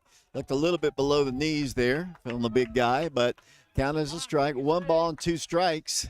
That was not me for once, yelling at the umpire. Lee? 1 ball, 2 strikes. We have Oak Ridge fans letting the umpire know, rightfully so, that if the lights are turned on, the umpire would be able to see a little bit better. Yeah, 2 balls and 2 strikes. I don't want to get our new head football coach fired in his first ball game for intimidating officials here. 2 balls and 2 strikes. It definitely is. 2 balls and 2 strikes. The pitch hit well. There's a solid base hit in the left field. Really nice job of hitting right there by Truett. He just stroked it in the left field, and he represents the tying run. Second hit for the Wildcats. The first one being Caden Black's bunt there, but looks like that we will have another pinch runner coming in for Truett here. Probably not the fleetest of foot on the base pass, but trying to get somebody else in. Maybe steal a bag, try to get a runner in scoring position here, David. Let's see who Coach Free sends out there for Truett. Truett, of course, a member of the Oak Ridge football team. Got a couple starts on the line last year for the Wildcats, and picks up the second hit of the ball game for Oak Ridge. Yeah, and it looks like he's going to get pinch ran for maybe. But, great swing, great piece of hitting right there. Drove it. I believe it looked like they maybe had him shifted, and it could have been a line drive to shortstop, but the shortstop for Central looks like they were shaded. They were shifted. So it ended up being a base hit as we're going to get a pinch runner here. But great news, David. They have turned on the lights here. Izzy Mitchell is going to run for Truett here. He is being hit for by Truett in this one, so they just kind of flip-flop there. The batter will be the catcher, Bryson Parks. Izzy, a member of the Oak Ridge football team as well. And I know, James, you had Izzy at Robertsville. He's got some speed. Izzy's got some speed, and, he's always been kind of more of a baseball guy anyway, and he's played baseball all the way up, got some speed in the base path, and got some speed in the field at the Kingston game. He made a diving catch to end the threat of a scoring drive or a scoring opportunity for Kingston in the game. Got to be careful out there. The catcher threw down to first, and he's taking a really big lead. Parks hitting the count, 1 ball, no strikes, squares to butt, takes ball 2. 2 balls and no strikes the count. So the Wildcats trying to get something going here in the top of the 7th inning. You've got the third baseman crashing. Bryson Parks has shown bunt. Both times he's pulled back. It's been 2 balls, 2-0. Maybe push this one, make the first base come up and handle the baseball. You've got the third base crashing. Izzy Mitchell takes his lead off of first, and Bryson squares the bunt, hits it foul back to the screen. Are you kind of surprised that Izzy hasn't tried to go here? It seems like they're trying to get a sacrifice here for the Wildcats, but, like Lee said, you try to bunt it or even fake the bunt and send Izzy. That way that the second or shortstop have to cover first or third in the event that the ball gets passed or Izzy's able to take a base. Bryson Parks, 2 balls, 1 strike. The pitch to him, he does square to bunt, takes a called strike. And the count is even at 2 balls and 2 strikes. Yeah, sometimes what you might see a fake bunt steal. I think the Oak Ridge base runner out there could definitely steal second, but got a 2 ball, 2 strike count. Let's see if Bryson Parks squares to bunt again or just free let him hit. Izzy takes his lead off of first. Nobody out here. 1-0 our score. The pitch, he squares to bunt. He gets it down. Nice bunt, and there's going to be a great play by Bryson Parks, and down to second will go Izzy. So great play there by Bryson. He had 2 strikes on him. He deadened the ball right in front of the catcher up the first base line, and the Wildcats have the tying run in scoring position. Not much up the first base grass path there, as Izzy was really rounding second hard there, looking to go to third in the event that the ball pulled the first baseman off the bag or if it was a bad throw. So smart base running there by Izzy. We're in the top of the 7th inning here. The Wildcats down 1-0 to the Central Bobcats. The tying runs in scoring position. The batter will be the first baseman, Bryce Ludwikowski. Price has gone all the way. Checks Mitchell. Here's the pitch. The ball is a called strike at the belt. The count is 1 ball and no strikes. Ludwikowski has grounded out to shortstop and struck out looking in his only 2 at-bats. Izzy Mitchell takes his lead off of second. Bryce stands in once again. Righty versus righty here. Price checks the runner. Mitchell back at second. And they throw back that way, and back to the bag will go Izzy Mitchell. Kind of run down what Bryce has done on the season into this one.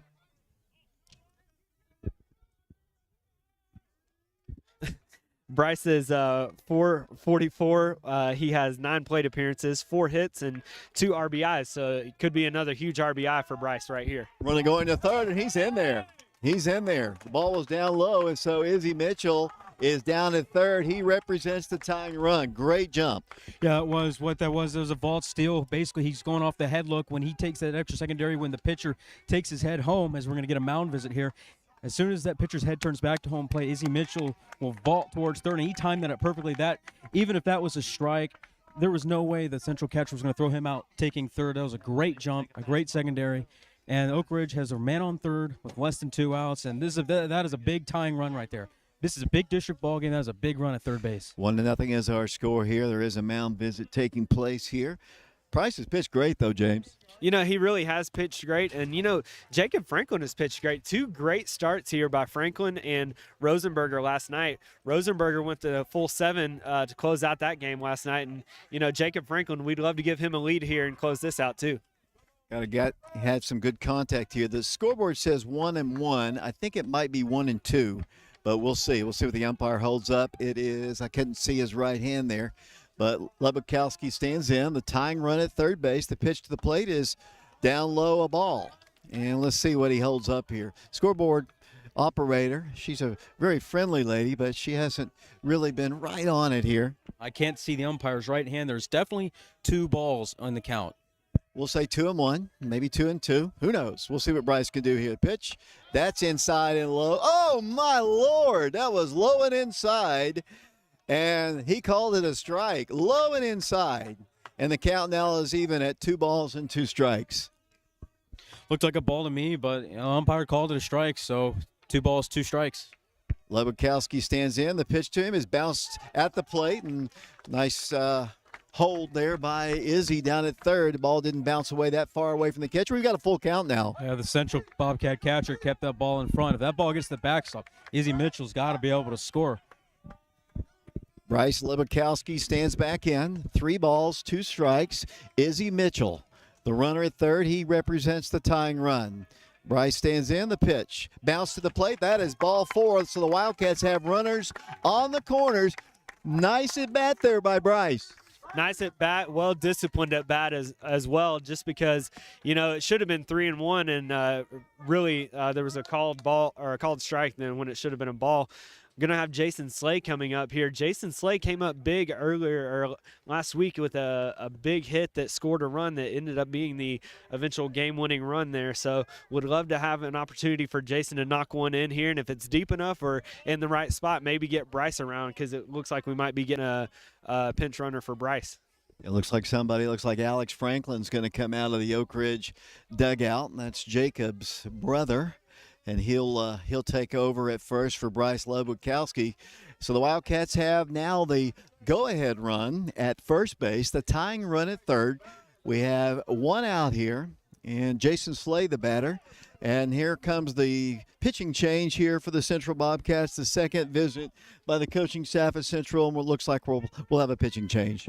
Looks like there is going to be a pitching change, and it's tough because Price has pitched a great game, had a little bit of control issues here in the 6th and 7th inning. Not terrible control issues, but it's ended up in a walk here, and he's only given up 2 hits. We've talked about this. Jacob Franklin only given up 2 hits, so a really well pitched game by both sides here, and you got to feel for whoever ends up on the losing end of this, just because both pitchers have done a great job tonight. Lee, I thought you were going to say something. Sorry. That looks like, I thought this is the second visit. Yep, now he's coming out. He took his sweet time, and I'm surprised the umpire let him talk as long as he did, because he was out there forever and ever and ever. Yeah, the umpire was writing in his little notebook out there. Not really sure what he was writing, because there hadn't been any substitution. Well, I guess Oak Ridge was substituting a pinch runner at first.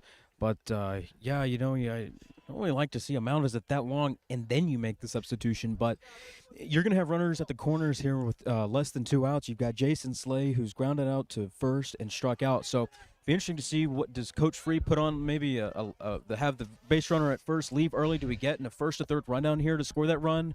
It'll be interesting to see what Coach Free puts on here, or do we just let the batter hit? We saw the central infield in, but, with Jason Slay up at the plate, do the middle infielders, do they play back double play depth, or do they still play in to keep that run from scoring from third? So it'll be interesting to see where the infield plays, but we have a new pitcher on the mound for Central. Yeah, we'll get his name here in a second here. Jason Slay's going to be the batter. He's the number 9 hitter in the Oak Ridge lineup. He'll be followed by the top of the order and the team's leading hitter, Caden Black.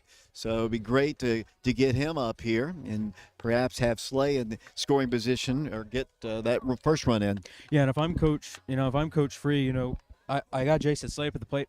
I would also, I gotta let Caden Black, my leadoff hitter, another chance. Give the guy on deck and give the guy after that another chance to hit. So let the guy on deck or let anybody else after that get an at bat this inning, and maybe this is a great opportunity to blow things open here.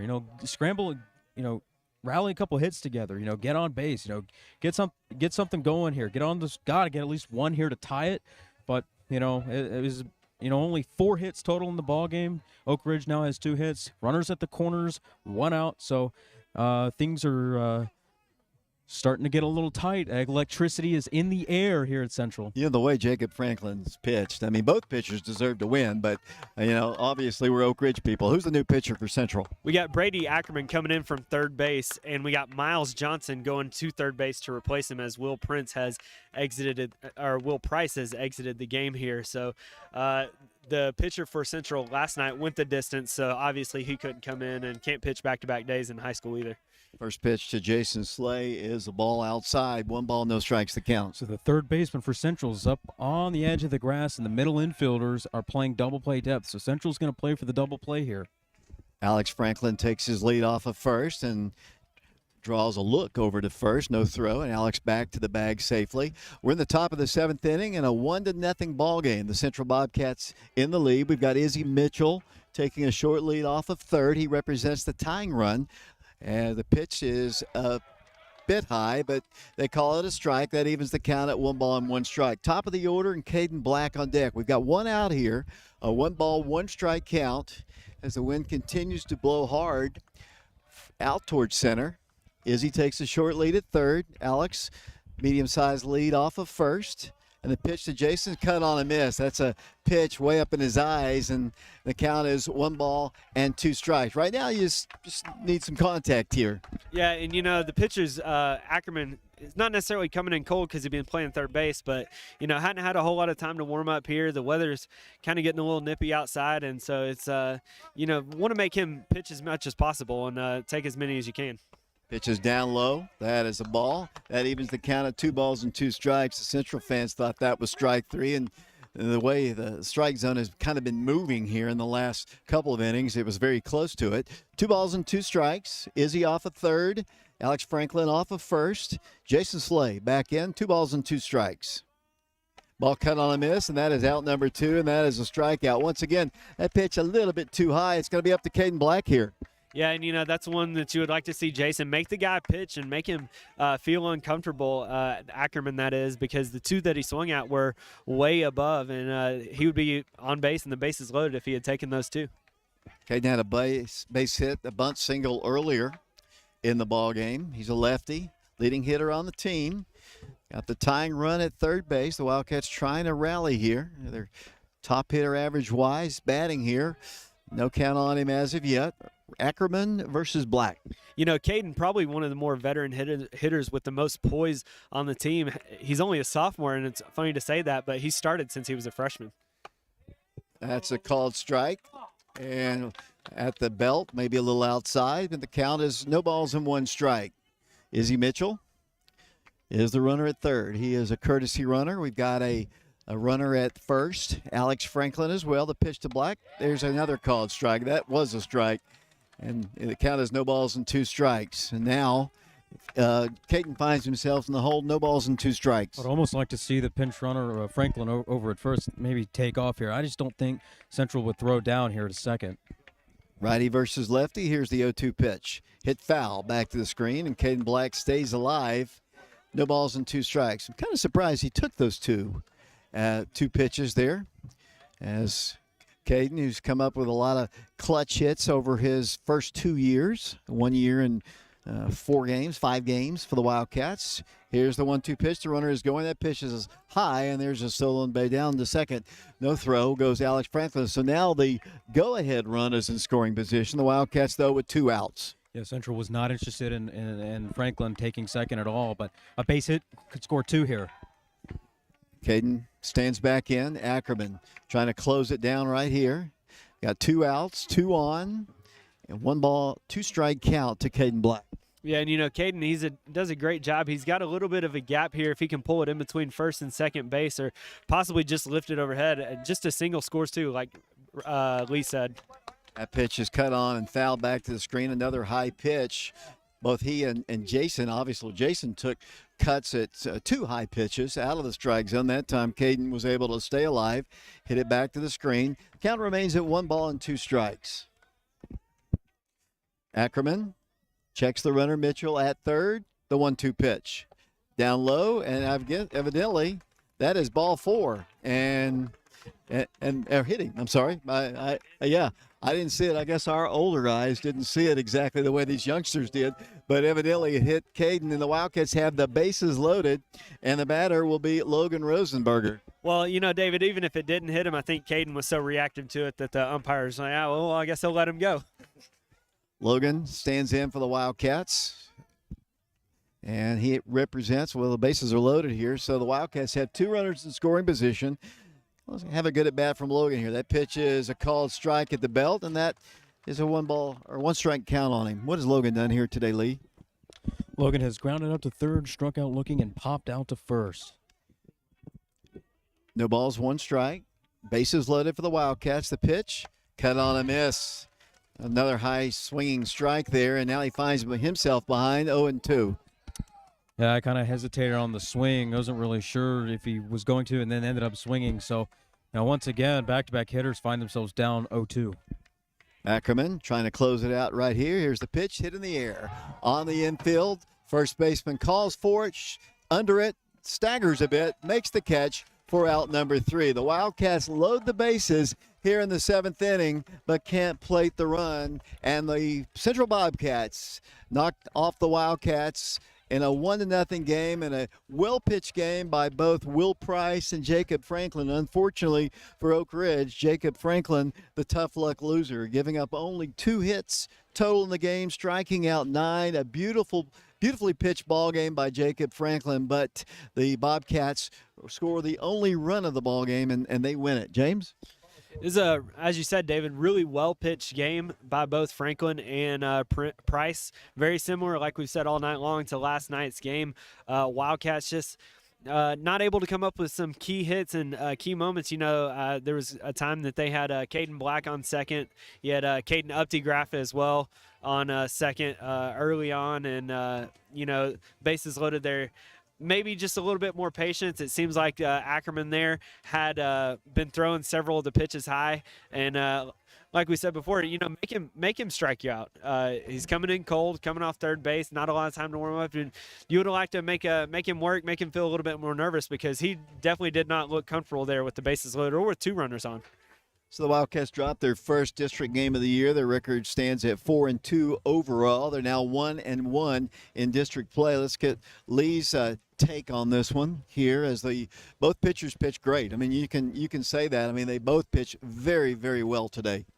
A little bit different story than the game we saw last year. We saw an 8-7, fireworks show, here last year. But Oak Ridge not getting the win over here again this year, losing 1-0.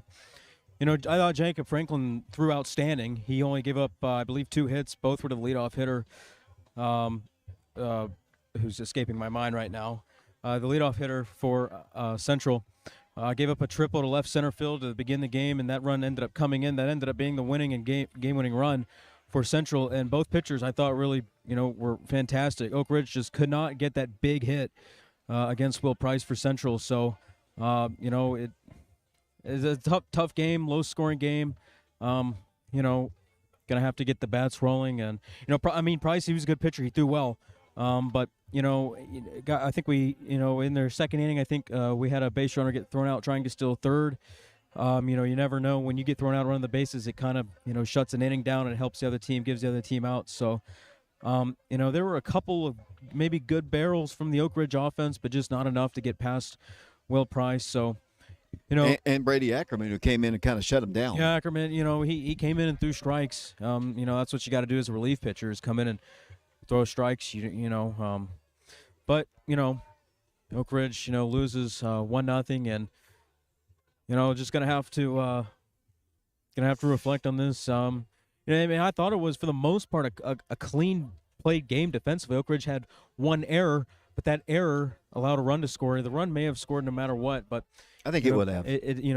Tough loss. We'll not really sure what Free's going to tell us guys, but great effort from Jacob Franklin, but unfortunately, it's going to be in a losing effort.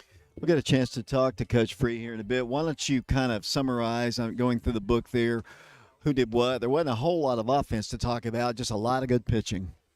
A lot of good pitching for Oak Ridge offensively. They were, for the most part, shut down by Will Price of Central. Caden Black had the first hit of the ball game. It was a bunt single in the 5th inning. He stole second base, but was unable to score. The second hit for Oak Ridge came by Truitt, the designated hitter for Oak Ridge. It was a single. Truitt Tex. I'm sorry, didn't know the pronunciation on that one. Sorry. Had a single in the left field in the 7th inning. Made it all the way to third base, but just could not come home for Oak Ridge. Oak Ridge with only 2 hits. Meanwhile, looking at Oak Ridge defensively, Jacob Franklin for Oak Ridge, he only gave up 2 hits to Central. They both came from Blake Mccarty, who had a triple in left center field in the 1st inning and then gave up a single to right field.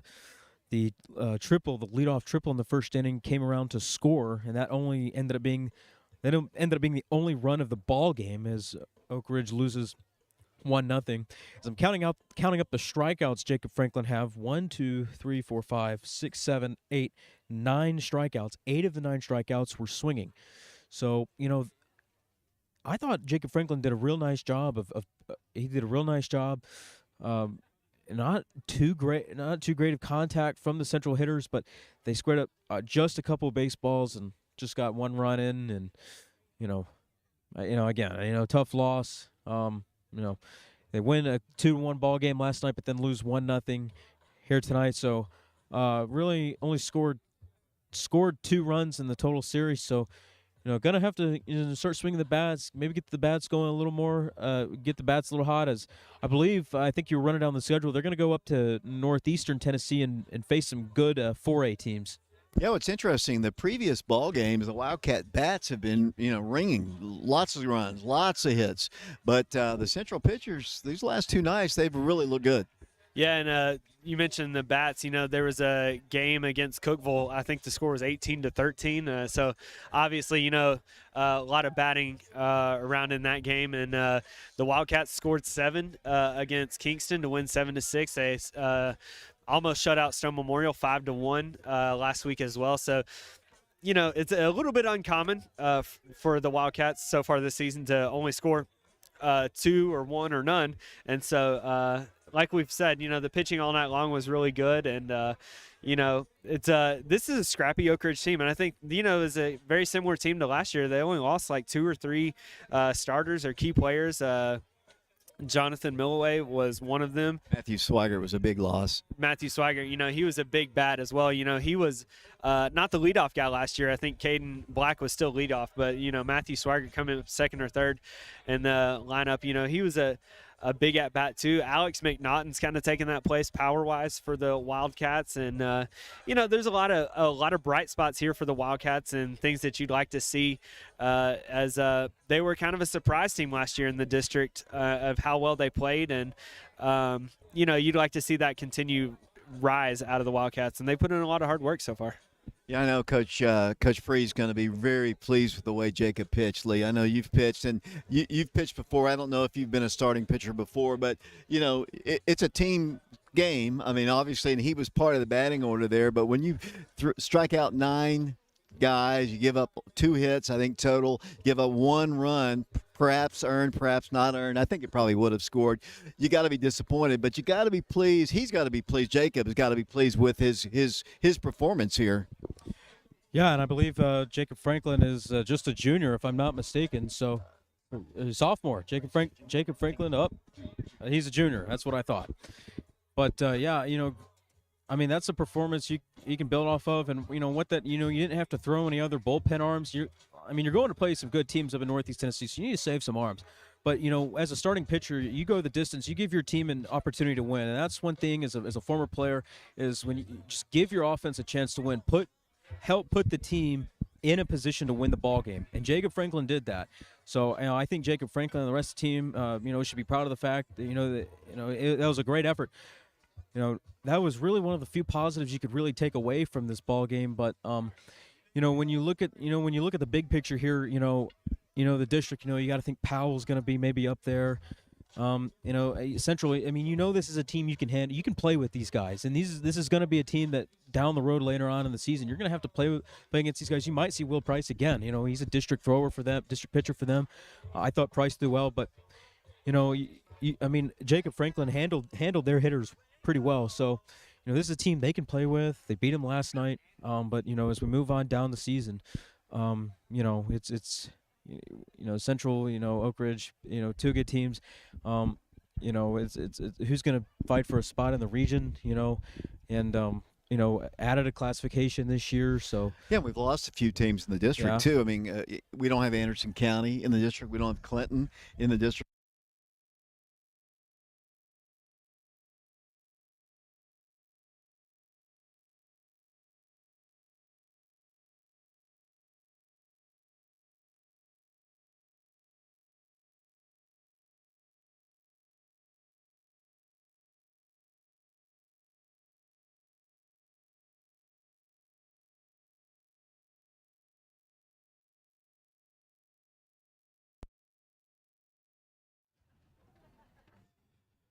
Are we still on?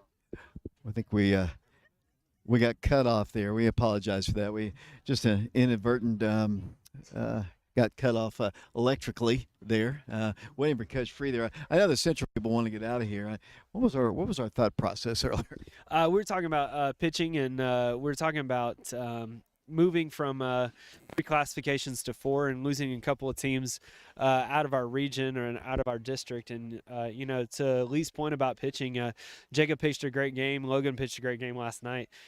Alex Franklin, only a sophomore, Jacob's younger brother, pitched a really good game against Stone Memorial, 5-1. Really had him shut out for most of the game, pitched all but the last batter. Pitch hitter came in, and I believe I can't remember off the top of my head who came in to relieve Alex at that point, but it looks like the pitching. Fesmeyer? Yes, Fesmeyer came in. Harrison Fesmeyer came in. And so the pitching staff for Oak Ridge looks really good, really strong, consistent arms there. And, to Lee's credit, Powell's going to be the beast that we got to tame kind of here, and they've always kind of run the district. And Carnes has always been pretty good, too, and who knows about Wes? Right, and so it should be a really good one, but the Oak Ridge competed last year, and you really expect them to compete this year. And really the games against Carnes were winnable games last year, and Carnes was the better team, clearly, and just came up short in those games.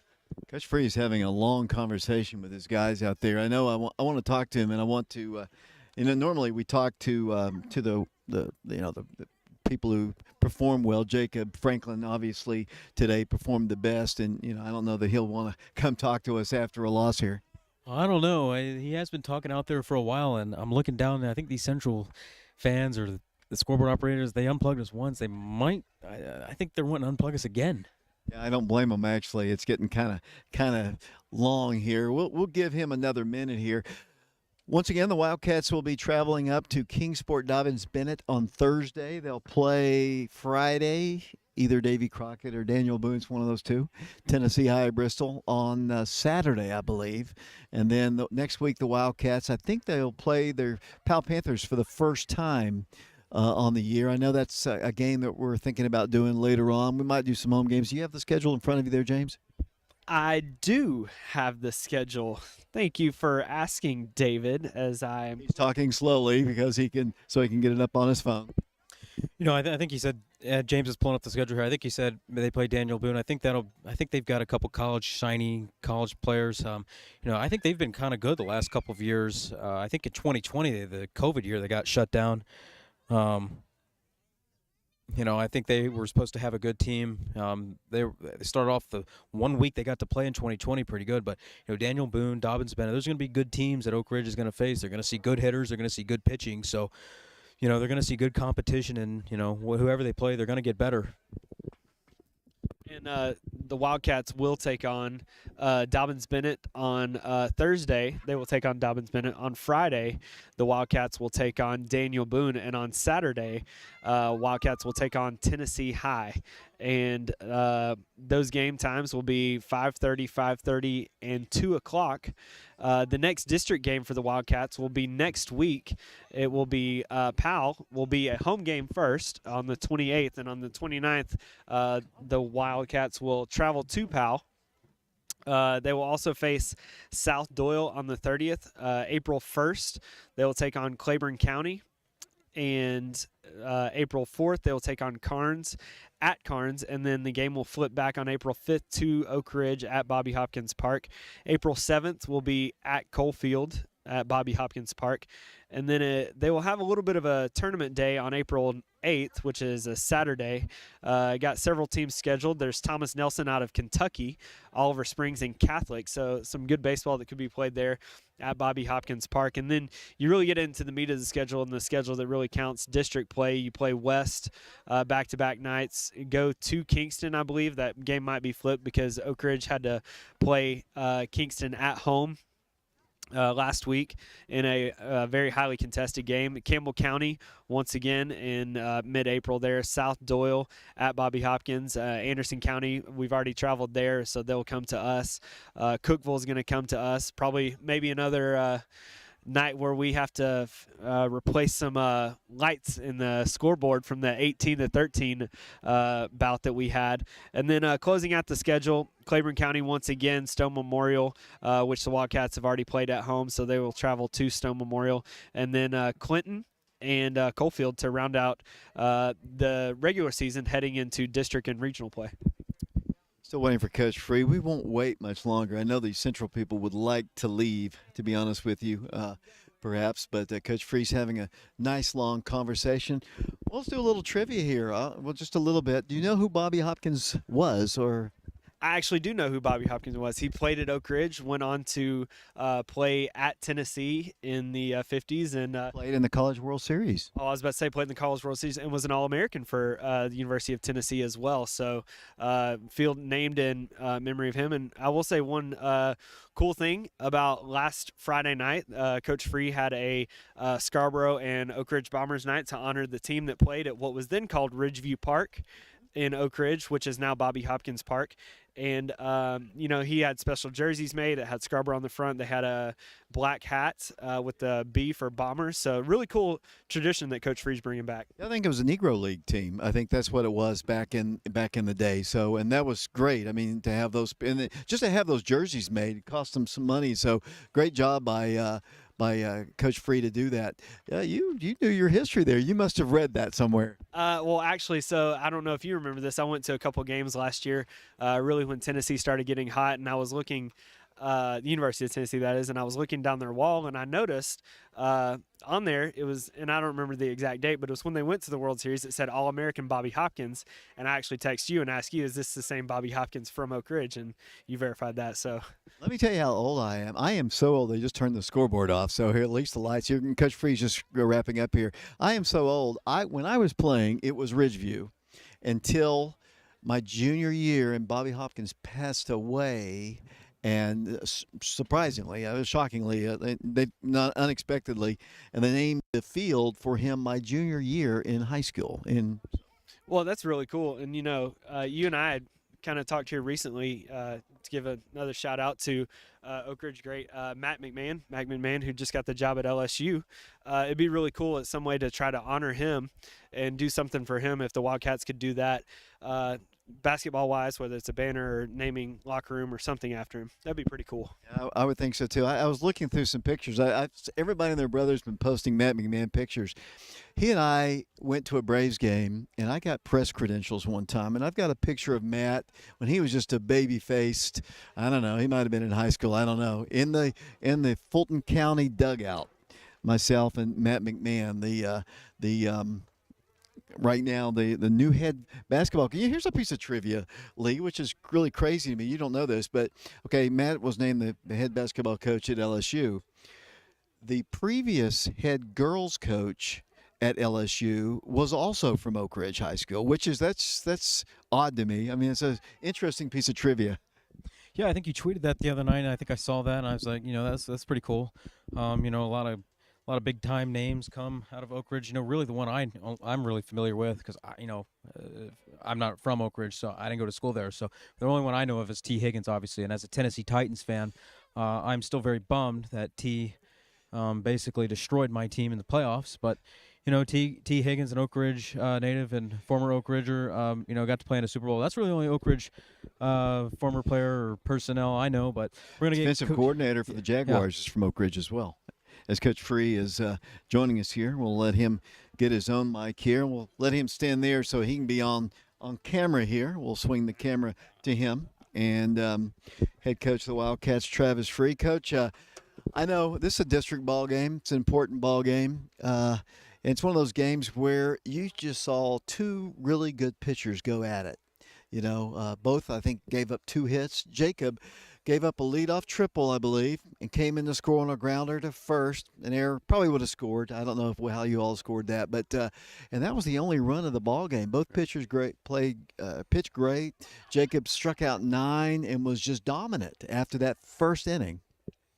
Well, it's 2 nights in a row our pitchers have been dominant. I mean, you look at it, we gave up 5 total hits and gave up 2 total runs. And both of our guys threw under 80 pitches 2 nights in a row.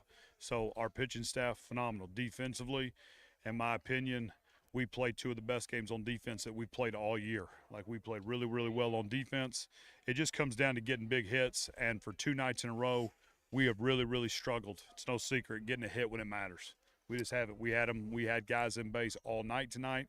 We had them loaded right there in that inning. We just can't seem to get that one hit when we need it. Just a timely hit, and that's part of the game. There's 3 facets. Those strikes, make routine plays, and get a big hit, and we're missing that piece right now.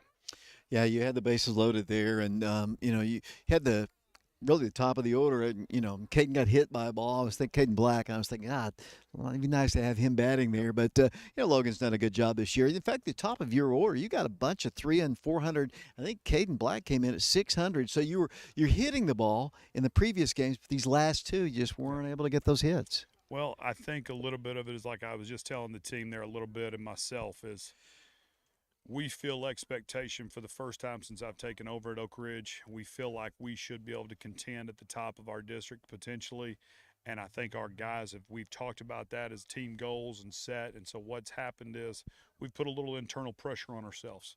And when you get pressure on there, we have to be able to learn how to control our heart rate, how to control our mind, and that it's a marathon. This season's a marathon. I mean, we still got 24 games left on the schedule. We got a long way to go before it's over. But these moments will make us better. We'll learn from them, and we'll hopefully move forward for sure. Coach, before I let you go, you've got 3 big ones on the road: Upper East Tennessee, Dobbins Bennett, Daniel Boone, I believe, and Tennessee High. Yep. Talk about that. We sure do. I've tried to the last couple of years take our team up there for multiple reasons. One, my family and a lot of our coaches, we kind of all were born and raised in that neck of the woods, so it's fun to go back up there and see some old people. But more importantly than that, we're trying to take our program to the next level. So to the next level, you have to go play in games that are on the road for regionals, sub-state, all those things. You have to get in a car. You have to drive 1 hour and 45 minutes, and you got to go play in a hostile environment. There's no better place to go than go to Dobbins Bennett to play in a game like that on a Thursday, Friday night, because that's what the game's played like down the stretch. So we simulate that on purpose. Same reason I went to Cookeville on Monday night to open up the season. We had to get in the car. We had to travel. We had to go up there, and we had to play a game down the road with a great opponent, and we have to simulate that in some way early in the year. And then I like to back off of that late in the year and try to be a little more at home to try to help us get under there. But we're feeling spring break a little bit. 2 weeks of spring break is great for all of us to be at home and all that, but our guys and baseball players are people of routine, and we are so far out of routine. We don't sleep well, we don't eat well, we don't do the things right, and I felt like for 5 games in a row, we have played a little sluggish. So we've not brought the edge that we had the first 2 nights. So, I just challenged them. Like, we got to find a way. The game's going to be played whether we're ready or not. The game's going to be played, and we're going to have to play with emotion whether they're ready or not. So we've got to find a way to get that going. Coach, thanks a lot. David, appreciate it. Thank you guys so much for being there. Go Wildcats. 1-0 the final score. The Central Bobcats knock off the Wildcats. So Grid 4-2. They're now 1-1 in the district. That about does it for our broadcast here from Tommy Shumpert Park, Central High School. The Wildcats of Oak Ridge dropped this one 1-0 for James Branson and Lee Wexler. This is David Clary. I don't know when our next broadcast will be, but whenever it is, we'll have it for you on our Prep Radio channel on YouTube. James?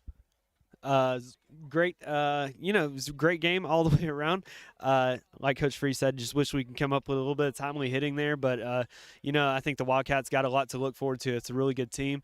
And, you only got really 2 seniors that are high contributors right now. So a lot of good building blocks that the Wildcats have here. And it's a great opportunity to